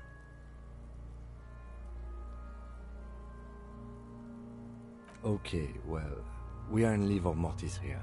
He is disintegrating. We need to refrigerate the body if we want to conduct another examination, and we need to do it fast. It would have to be industrial in size. Let's start by asking Gart at the Whirling in Rags and the Fritz store down at the gates. If they don't know, but only if all else fails. Fuck are you looking at, Beano man? You want a piece of the Kuno? Wanna get fucked? Only if all else fails. Kuno looks like he gets around. Knows Martinez. And its fridges too, probably. Hurry. This is one task we cannot sideline. With every hour, whatever we are looking for will become harder to find.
You missed a good show before.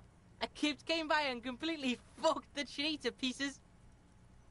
He fucked the tree up! Fucked it good! It was porno! You need to act decisively. It's Kuno. Use Kuno words.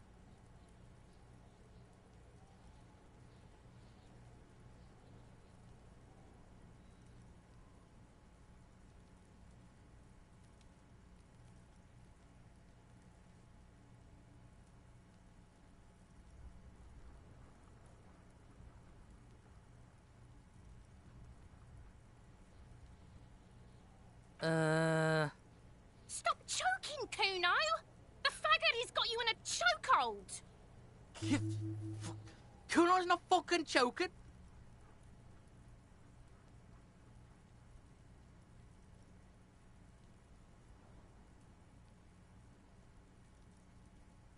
Like fuck you did. Kuno's gonna keep saying kipped forever now. Kipped. Shit. The fuck did you want anyway? You got your fuck bag down. Now let's talk normal shit.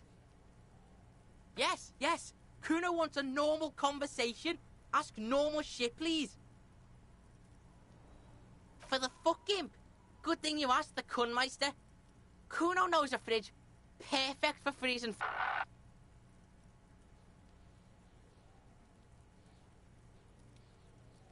Bacon Man's in a rush. But what's in it for the Kuno? What's the return on Kuno's investment?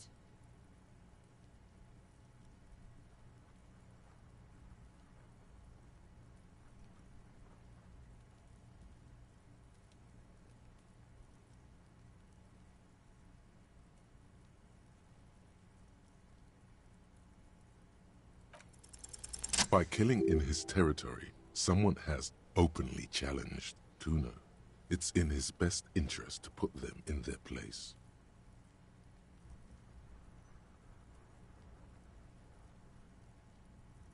A dark flame smolders in Kuno's eyes as he ponders your argument, wordless, like kings do.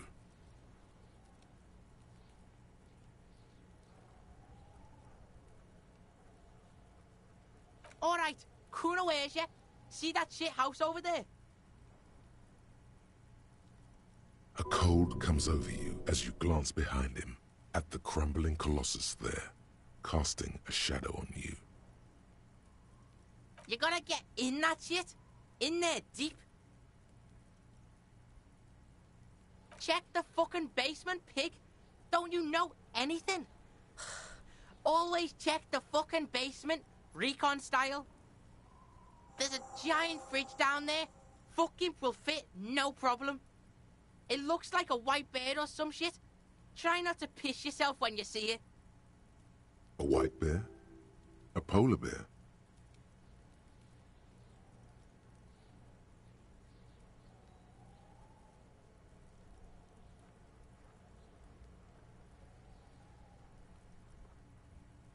You didn't hear it from Kuno, pig. But don't forget where you heard it from. Kuno owns you now, pig. You're Kuno's property.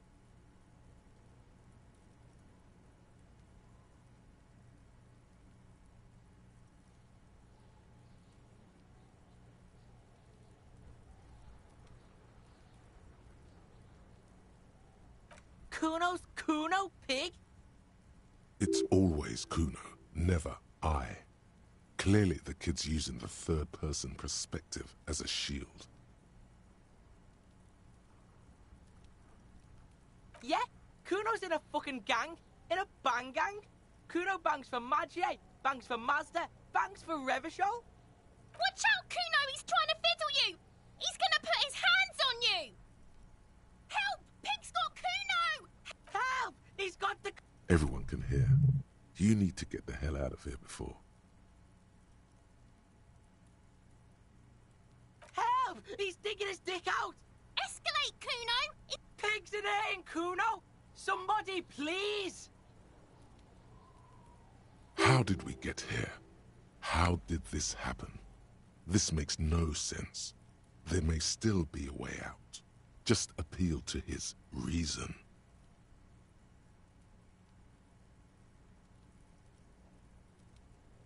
Fucking logical!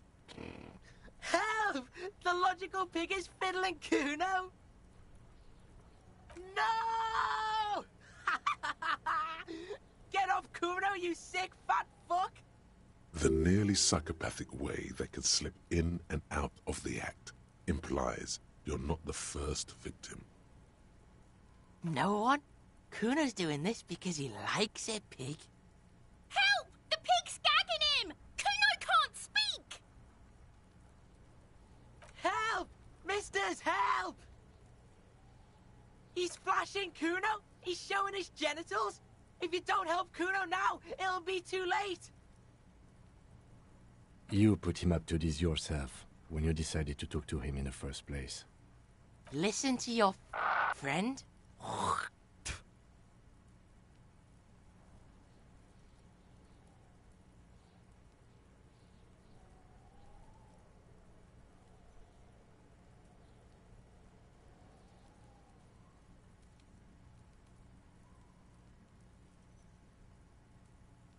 Help!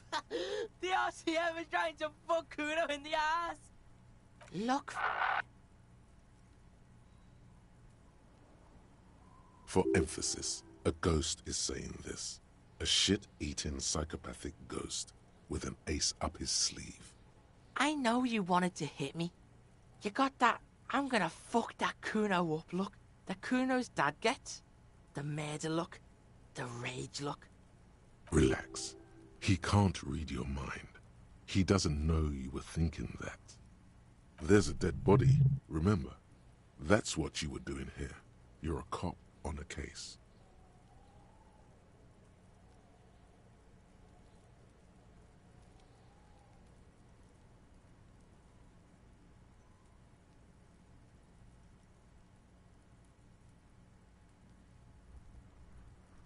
I can. Kuno can smell that violent shit. I know what you were thinking. I'm gonna fuck that Kuno up. I'm gonna shut his shit down. You know what? You should have hit the Kuno, because now you're nothing. You're a joke to Kuno. Kuno laughs at you. King Kuno!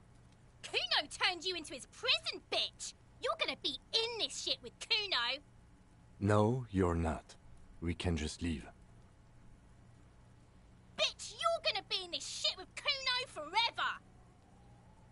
A peepo is a type of hat, by the way.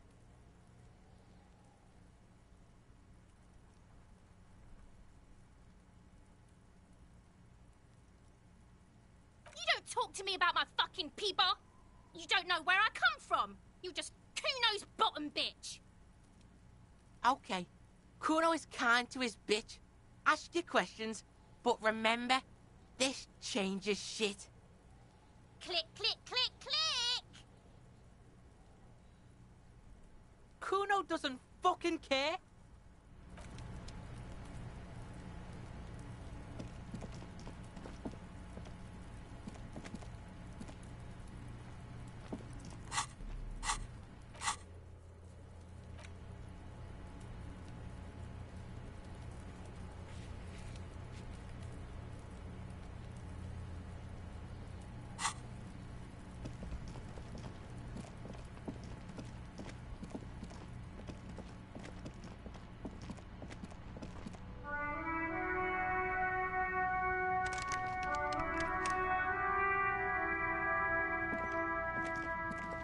An old call box with a matrix of push buttons lists all the companies in the East Delta Commerce Center.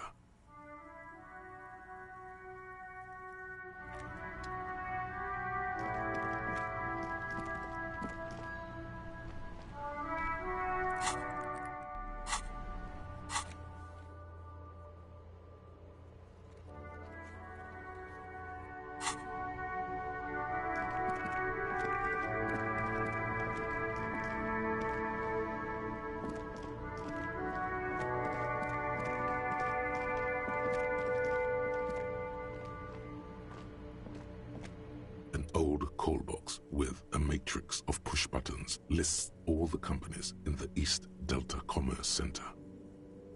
Silence. No one's home at Fortress Accident. Silence. No one answers the doorbell. Nothing happens after you ring the doorbell. They don't want to talk to you. Silence. No one answers your call. This button looks new, but someone has removed the name card. Nothing happens when you try to ring it. Huh. This button looks new. It's probably not connected yet.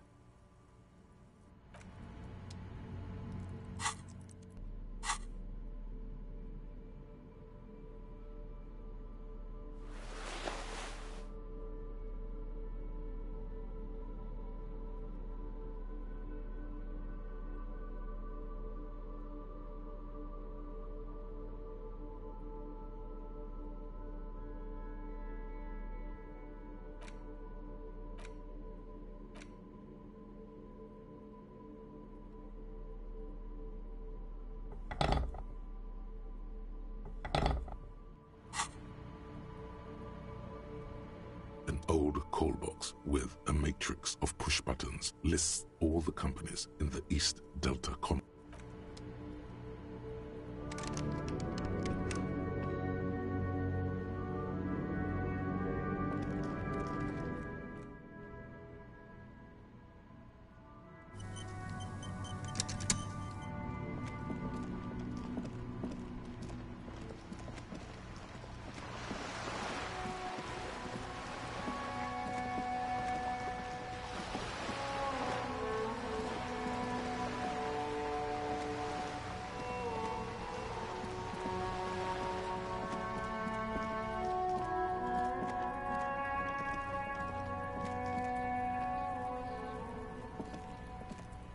Trying to sneak up on me again? Trying to snuff me out?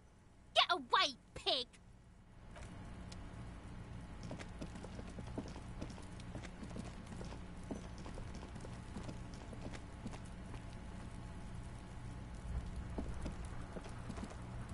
This must be it.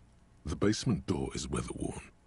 The copper nails holding the upholstery in place have turned green from sea air, and there's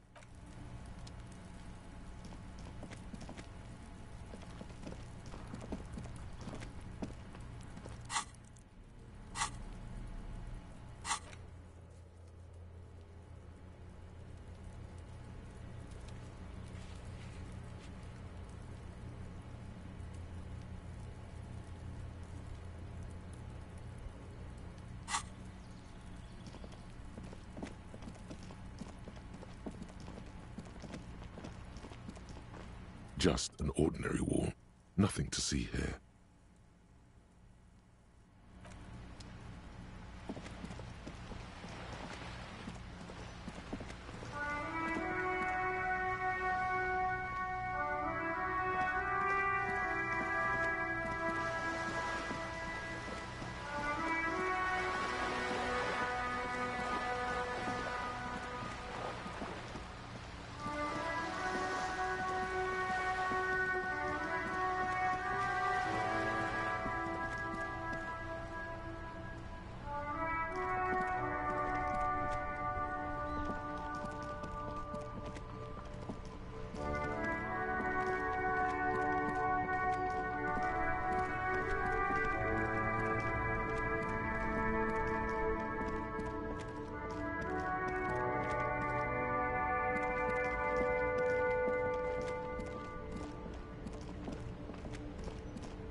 Hello, sir. Step right in. The store is open. I know, sir. Yes, people get that you are the law. You really don't have to keep saying it. Are you interested in a new and exciting book? It's a bookstore, sir. We sell books, postcards, and some board games. It's called Crime, Romance, and Biographies of Famous People.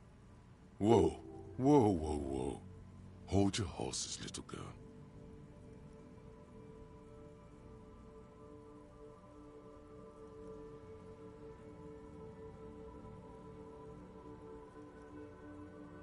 Board games are like little games on a table, made to pass the time. There are several different ones, but sailors here mostly buy cards. My pleasure. Anything else you'd like to know?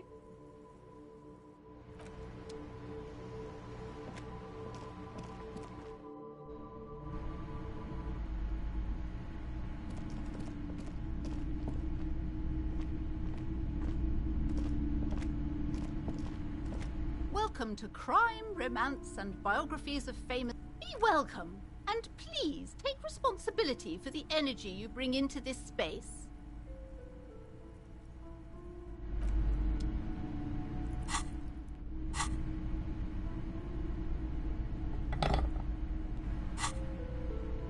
Welcome to Crime... Be welcome, and please take responsibility for the energy you bring into this space. I am the proudest owner of our little shop of culture. A fridge?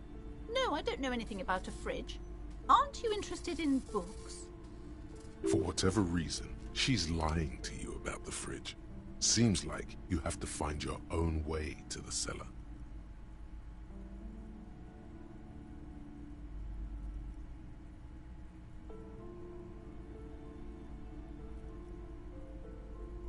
Then why are you talking to me? Everything is on the shelves to browse. Don't you feel compelled to buy anything? See those shelves there? Go. Be drawn. She smiles and nods, seemingly relieved.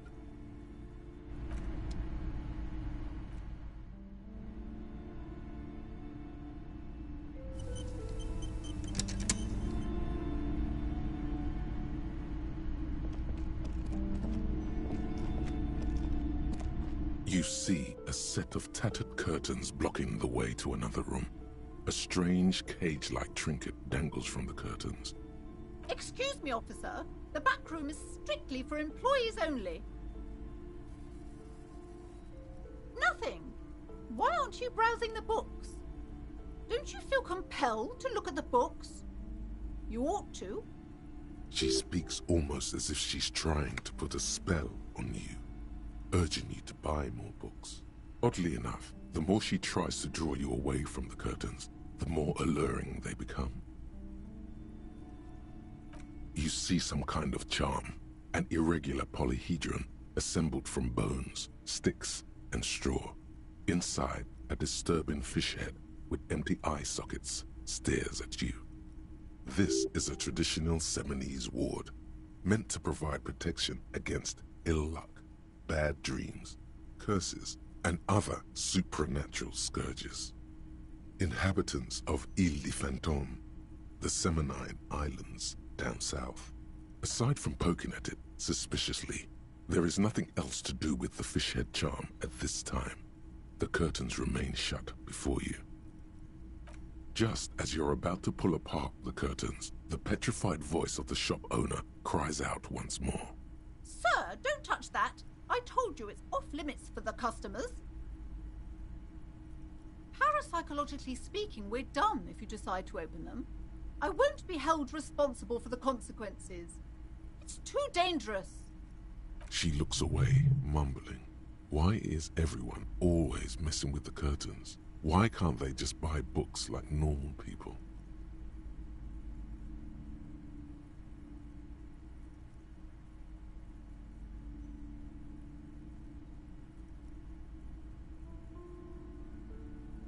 Why? It's not like anyone was killed there. I'm sorry, I don't mean to be so impolite. Just please don't go there. I can't allow that. You'll only make things worse and unleash the powers. The curtains do seem frail suddenly, not robust enough to contain a slippery darkness. Everybody suddenly needs something from there. Leave the curtains be. It's what it wants. You do? My God, even more reasons not to mess with the curtains. Just step away, dear sir. No! Please just talk to me, officer. Come here and let's talk this through before you decide to do anything extreme. Talking is always good. Go see what she has to say. There is something mysterious about the curtains.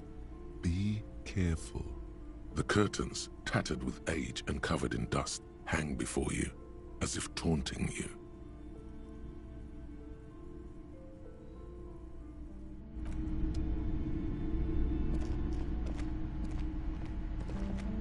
Hello again, esteemed officer, and welcome to Crime, Romance, and Biographies of Famous People. I already told you, it's just a storage room for employees. I don't understand why it's so important to you. Just let it go, officer. Go buy some goddamn books. You're supposed to be drawn to the books.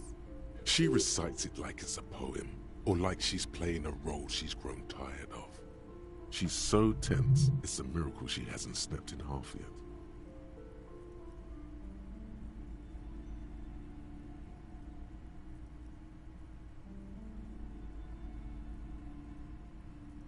A spell? As if. This place doesn't need any spells or hoodoo mumbo-jumbo. This place has wonderful energy. Okay, fine. It's just because this place is cursed, just like everyone said. They don't call it the doomed commercial area for nothing. Are you happy now, officer?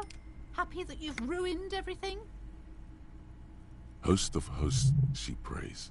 Guard me and my honest business venture from the curse that lurks behind the curtains.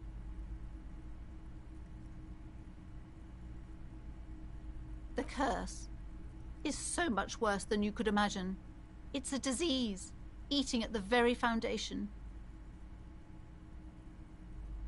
It's the curse of financial distress, of ruin and bankruptcy. Didn't that curtain just move?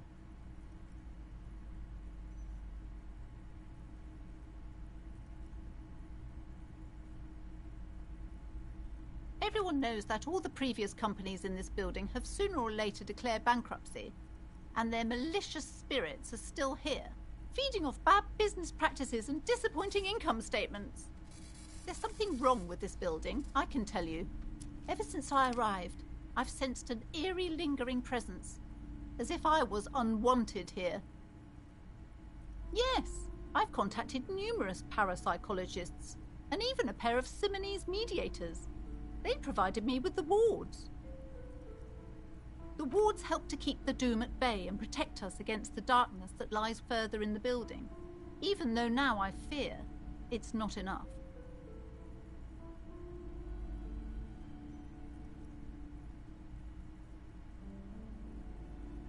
this? No, it's a special Himian amulet, blessed by desert pygmy shamans, with a spell of compulsion. It's to compel people to buy books. There are numerous spells cast throughout the store. I had the books anointed with a different inducement spell, for example. It's guaranteed to boost sales 15%.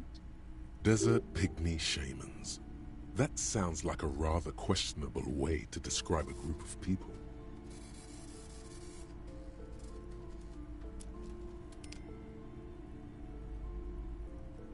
Most certainly not. I don't want anyone who's not familiar with the psychic arts to get involved in this mess. Stay away. Leave the spirits be, so they can return to their slumber. My liege, you know what this case calls for? A para-detective.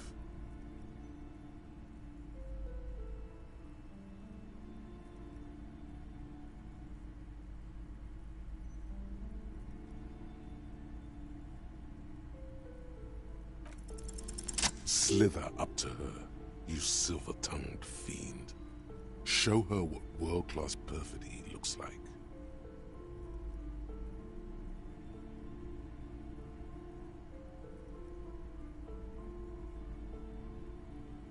Are you sure? Don't think I haven't seen charlatans before. You're no para-detective.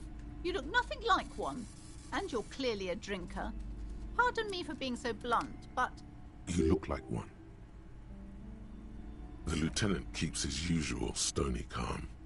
He silently picks out his notebook.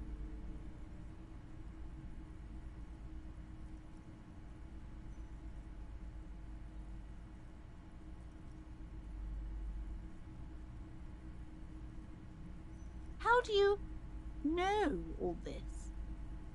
Here we go.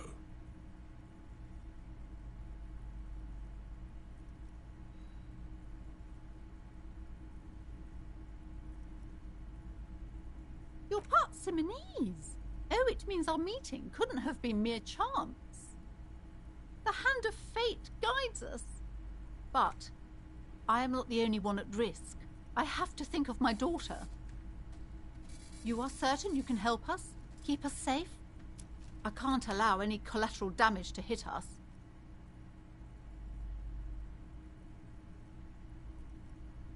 Oh,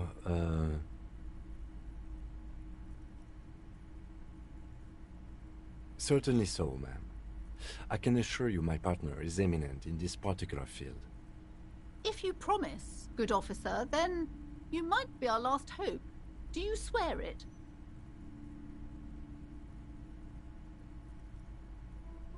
Thank you, sir.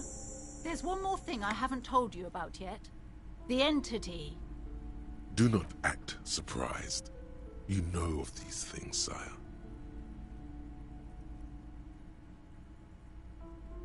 You have?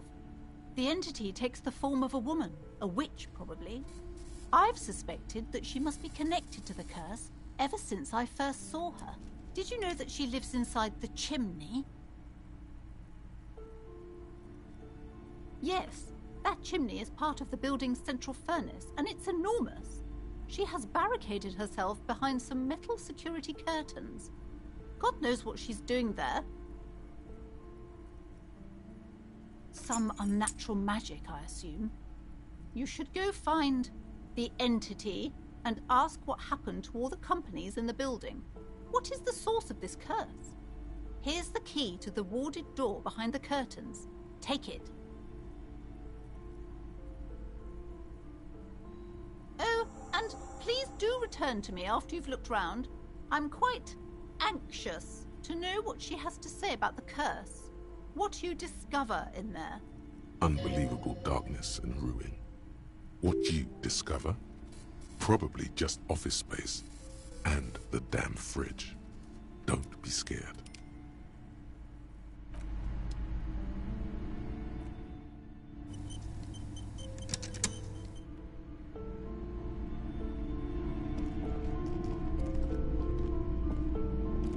You see a set of tattered curtains blocking the way to another room. A strange cage-like trinket dangles from the curtains. You see a dimly lit room full of dusty furniture and trash. A doorway stands in the back, covered in dozens of scary little Seminese wards, your shadow looming over it like an omen. Oh!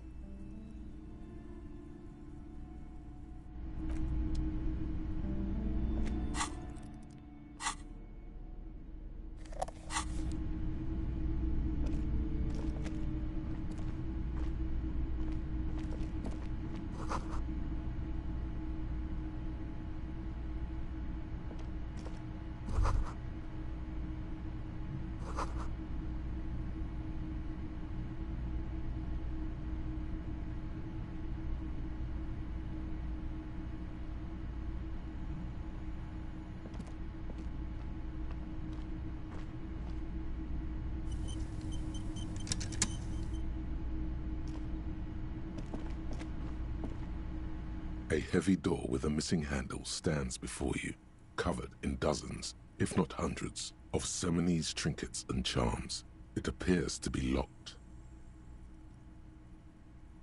After exerting some force, you manage to turn the key. It's eerily silent. The door slides slightly open, letting a draft of cold air into the room.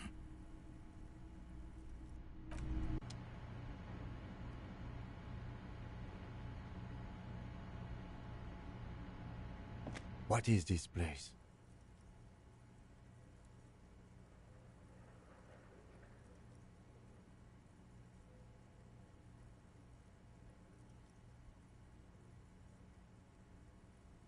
Yes, but no one's been here in ages. I doubt the electricity still works. Good thing we have a flashlight on us. Some specks of dust shimmer in a faint beam of daylight falling from the window. Other than that, the room is dark. An eerie feeling rises in your chest.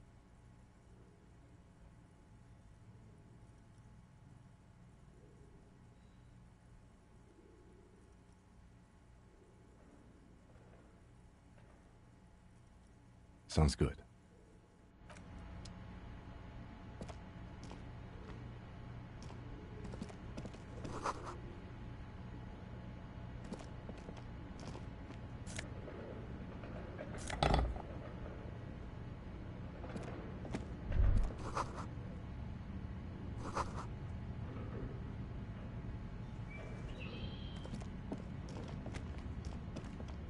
A barbell lies on the floor. The color has worn off its weight plates. It's 60 kilograms. Your triceps hum at the sight of these weights. Show the world what kind of beast it's dealing with. Lift them. There are no collars on the barbell. This is a safety hazard. Why does it feel so familiar?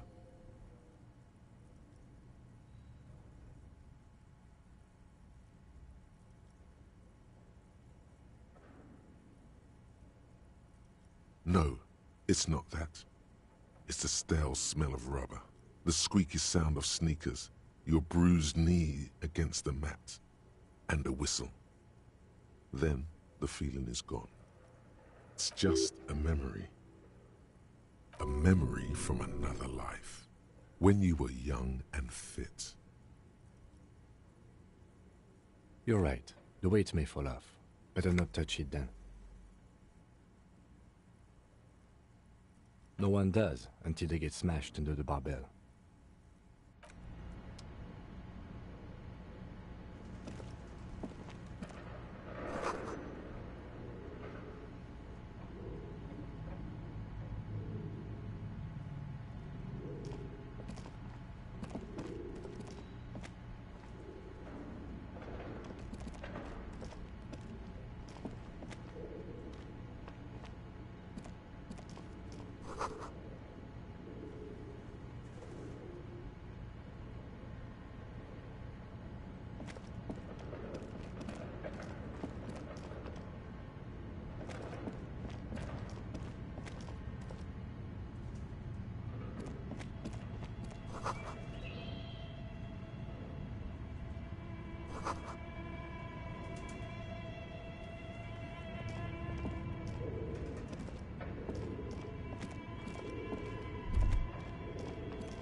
This appears to be some kind of machine with a cube-shaped heart and a wired framework. The keyboard has a rectangular on-off button. A piece of paper still hangs from the printer. A radio computer. Just sitting here without anyone inside. What he means is that these things cost money. Why would anyone just leave it behind? But we are looking for a fridge, and we are pressed for time, so... On the other hand, it's not that I'm not interested in abandoned radio computers. This is the Ream Civic radio computer, model RC5120, equipped with a Feld mainframe and a Ream-compatible printer.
This old fireplace is covered in lines drawn in blue and red marker, the mesh spreading over the stone like blood vessels on alabaster skin.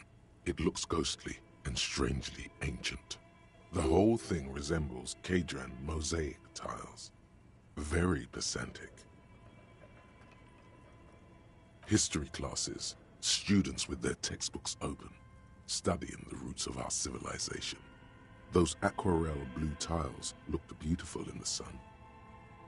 Radio frequencies, it seems. UKV 123.6, UKV 123.7, UKV 123.9. Some written notes, too. Sparse and cryptic. Unclear.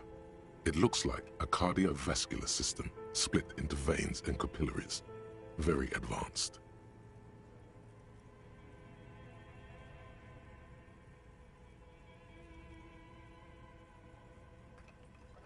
You think so? The web is comprised of radio stations, all lead back to one red heart, titled the Game Master Frequency. A note says, this one can listen in on any station it wants.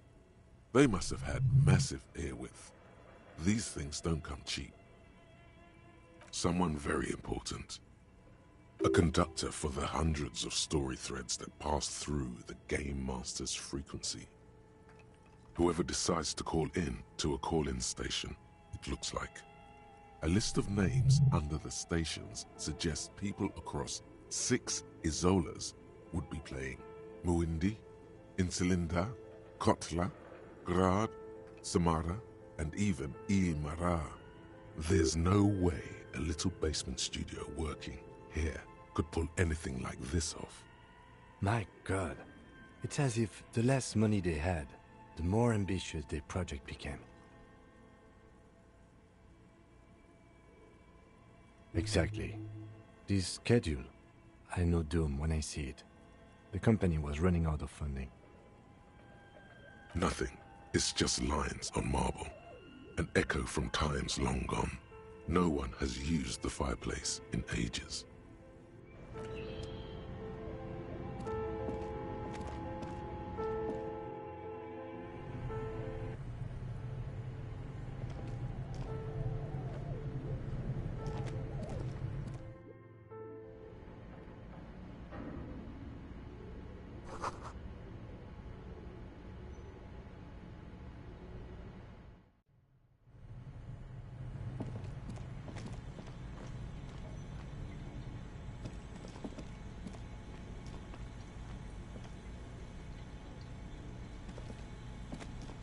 You see a terrifying ice bear with a strange compartment in its belly. The door is covered in frost, and the bear's eyes are glowing red. The bear looks oddly realistic. Is it taxidermy? This must be the fridge you were told about. Look inside. See if it's big enough for the corpse. A gust of freezing cold air rushes to greet you. You hear a low grumble as the bear regulates itself. This is the inside of a refrigerator. The lieutenant takes a peek inside. His hand has found the holster of his gun. The shelves are empty. All you see are crumpled ice cream wrappers with the brand name, Revachol Ice City. A handwritten note has been attached to the door. The fridge is huge.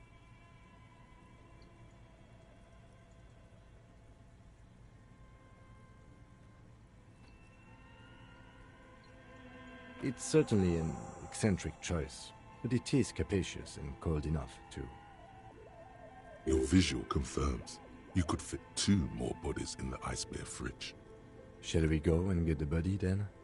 I'll take the head, you take the feet. The stairs won't be easy, but we'll manage. The body is heavier than you expected and stinkier. It takes half an hour to get down to the basement. Then 10 more to stuff it into the fridge. The lieutenant takes a step back to admire your handiwork. Beautiful. A dead body in an ice bear fridge. This is some of the best police work I've ever done. You have created an ice bear sarcophagus.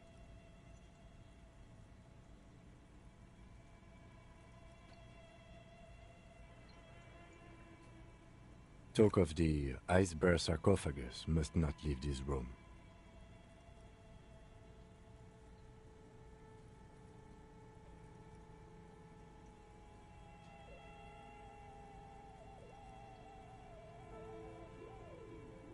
No, they do not.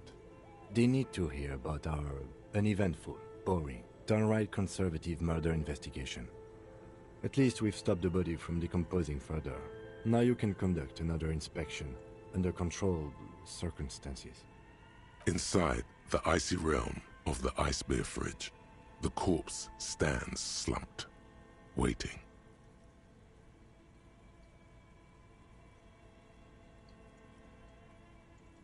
You pocket the note and the little fridge magnets keeping it on the door.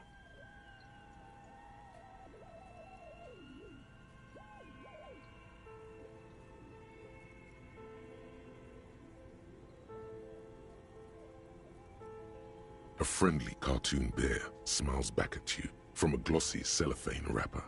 It looks nothing like the fridge, or the decomposing body in it. The paper still smells of vanilla and chocolate. Even under this stench, you can feel it. Good question. It looks like an ice cream fridge. I know. What an unfortunate marketing choice. What is even worse, the bear is still costing them money to this day. The electricity bill must be catastrophic. On the other hand, it did help us with a certain corpse situation. Indeed. Refrigerated meat is much better for coroner's work.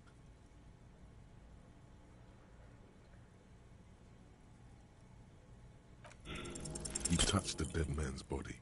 His skin is cold, light blue and silvery in the light of the fridge. You still have no idea where to begin, or what to even do with him. It'll come to you sooner or later. At least he's safe here until then. Shoot, Looney Rooney. I like it a lot, brother. This really is your finest hour. You're a genius. A regular Corporal Angelo. Oh yes, Kobo mi Lobo. In the gift horse's mouth. Tracts and wakes and waterways. Ancient materials buried. Just a small gulp away, my beloved Kobo. A small gulp away. Come back later, Kobo. Amuse yourself with my frank manners and my memento mori features. If possible, also, see me in your dreams. Your arm reaches out and your eyes close, as if by their own volition. It's dark all around. You feel cold, dead flesh through the latex glove. It's right under the palm of your hand.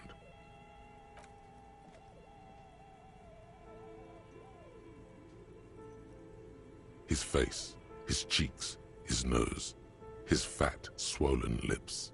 Like a rubber spider, your gloved hand crawls on his features. Everything is silent, all around.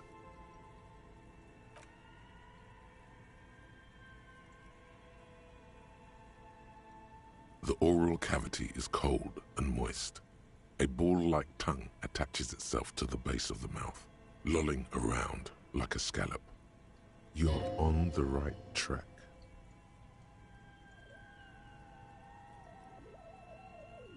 A vision of black and dark red death, pried open by your hands and studded with teeth. Looks like he's laughing.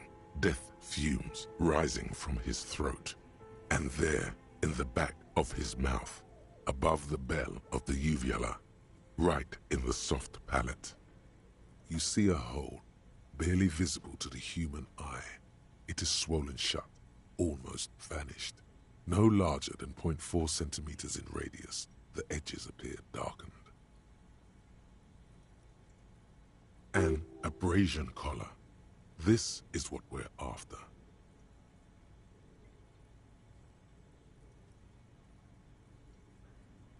Abrasion collar. A black trickle of liquid runs into his throat from the wound. Your index fits right in there. A tight tunnel of flesh opens up. Tissue damage. Wide enough for 2 fingers. As you push both in, you reach through his mouth, right into his brainstem. Yes, that's what this part is called. The basal ganglia feels clumpy. What entered here has torn apart his reptilian complex. This man will never sleep again, never wake. Your yellow fingers slide into the remains of the limbic system. There is no resistance. It's gelatinous. The slug-like structures are damaged too. The tearing extends deep into both hemispheres. The lieutenant answers with the sound of his pen on paper.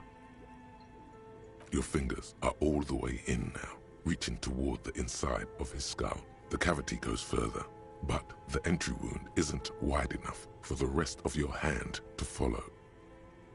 Your fingers reach toward his skull. His cerebral cortex feels like jelly, cold jelly. Strange fluid streams down your wrist as you push deeper, until you feel it on the tip of your finger. Ice-cold serrated metal. Its edges cut right through the latex and into your finger.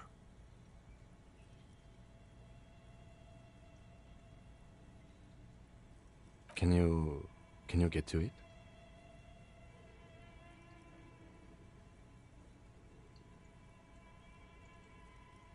There's a tiny crack, a protrusion in the cranium, right in the back of his head. Your finger must be pointing straight at it, from the inside.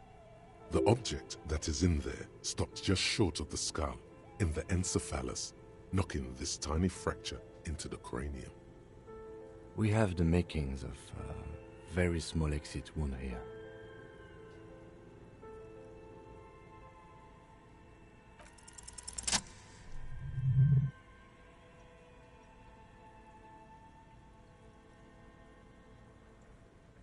You pick the object between your index and middle finger. It feels sharp, like metal. with your face twisting from pain and concentration, all you need to do is just... The inside of the head feels cold and smooth, like a glove, sweat dripping down your brow. Careful not to lose the prize between your fingers. With a plop, your hand emerges from the mouth. The garden glove is covered in blood right up to the wrist. Between your fingers, a small flower, a blossom made of lead. A bullet.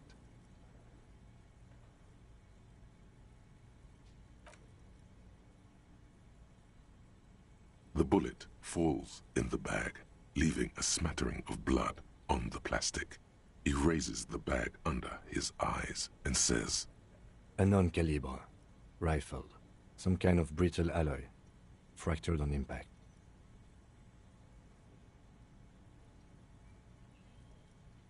No, you deserve it. We can log it later. We need to add an item to the injury list. Injury number 4. Oval entry wound with an abrasion color. Soft palate, back of mouth. High velocity. Temporary cavity in brain tissue. Small exit wound on the occiput. How does that sound? Opinion, fatal injury.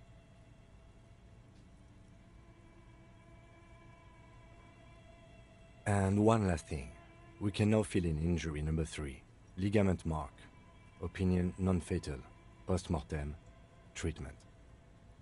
He's proposing the bullet was the real cause of death, and the hanging an attempt to conceal this fact.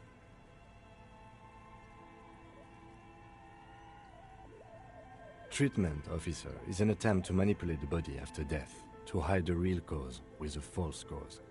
In this case, this injury here.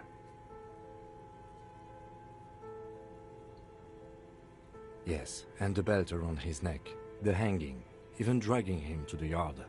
All of it was done after this man was already dead.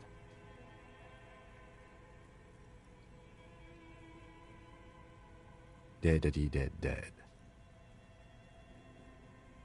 I did not just come up with this. I've had my doubts since you showed me the tracks, officer. Why did they carry him over? Why not march him? There is no satisfactory explanation.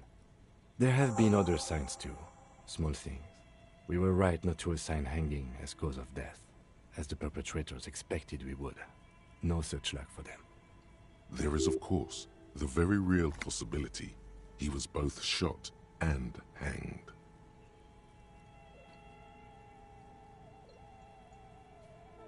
To put him out of his misery? It's possible, but it doesn't explain all the other dubious things here. Lack of struggle, primarily. I may be intellectually sloppy, but I prefer one theory at a time. And this just smacks of treatment to me. That's for us to find out. But this, it will make finding them just a little easier. To hide something. The real killer? The real motivation? What really happened here? Oh, you really do. I am glad to hear you say that. Your room in the Whirling in Rags should come with a bathroom. Be sure to make use of it in the evening. Yes, we should take a closer look at it. I am certain it has more to tell us. This little thing could reveal much about the weapon that shot it. We bag the corpse and carry him to the holding pen of my kinema. I can transport him to processing myself, but I will be gone for the rest of the day. Work on the case. Tend to personal matters. Try not to do anything too dangerous. An officer needs backup in a neighborhood like this. I'll leave that choice to you. And one more thing. Great work, detective. After you bag the corpse, Lieutenant Kitsuragi will leave the party until tomorrow morning. You can do side tasks, and even the main case, but it might be more difficult. Plan his exit accordingly.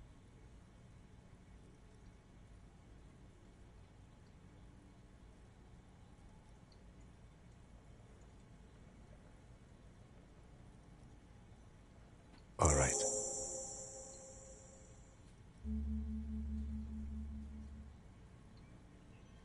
I will need a little help carrying him. You take the hands, I'll take the legs.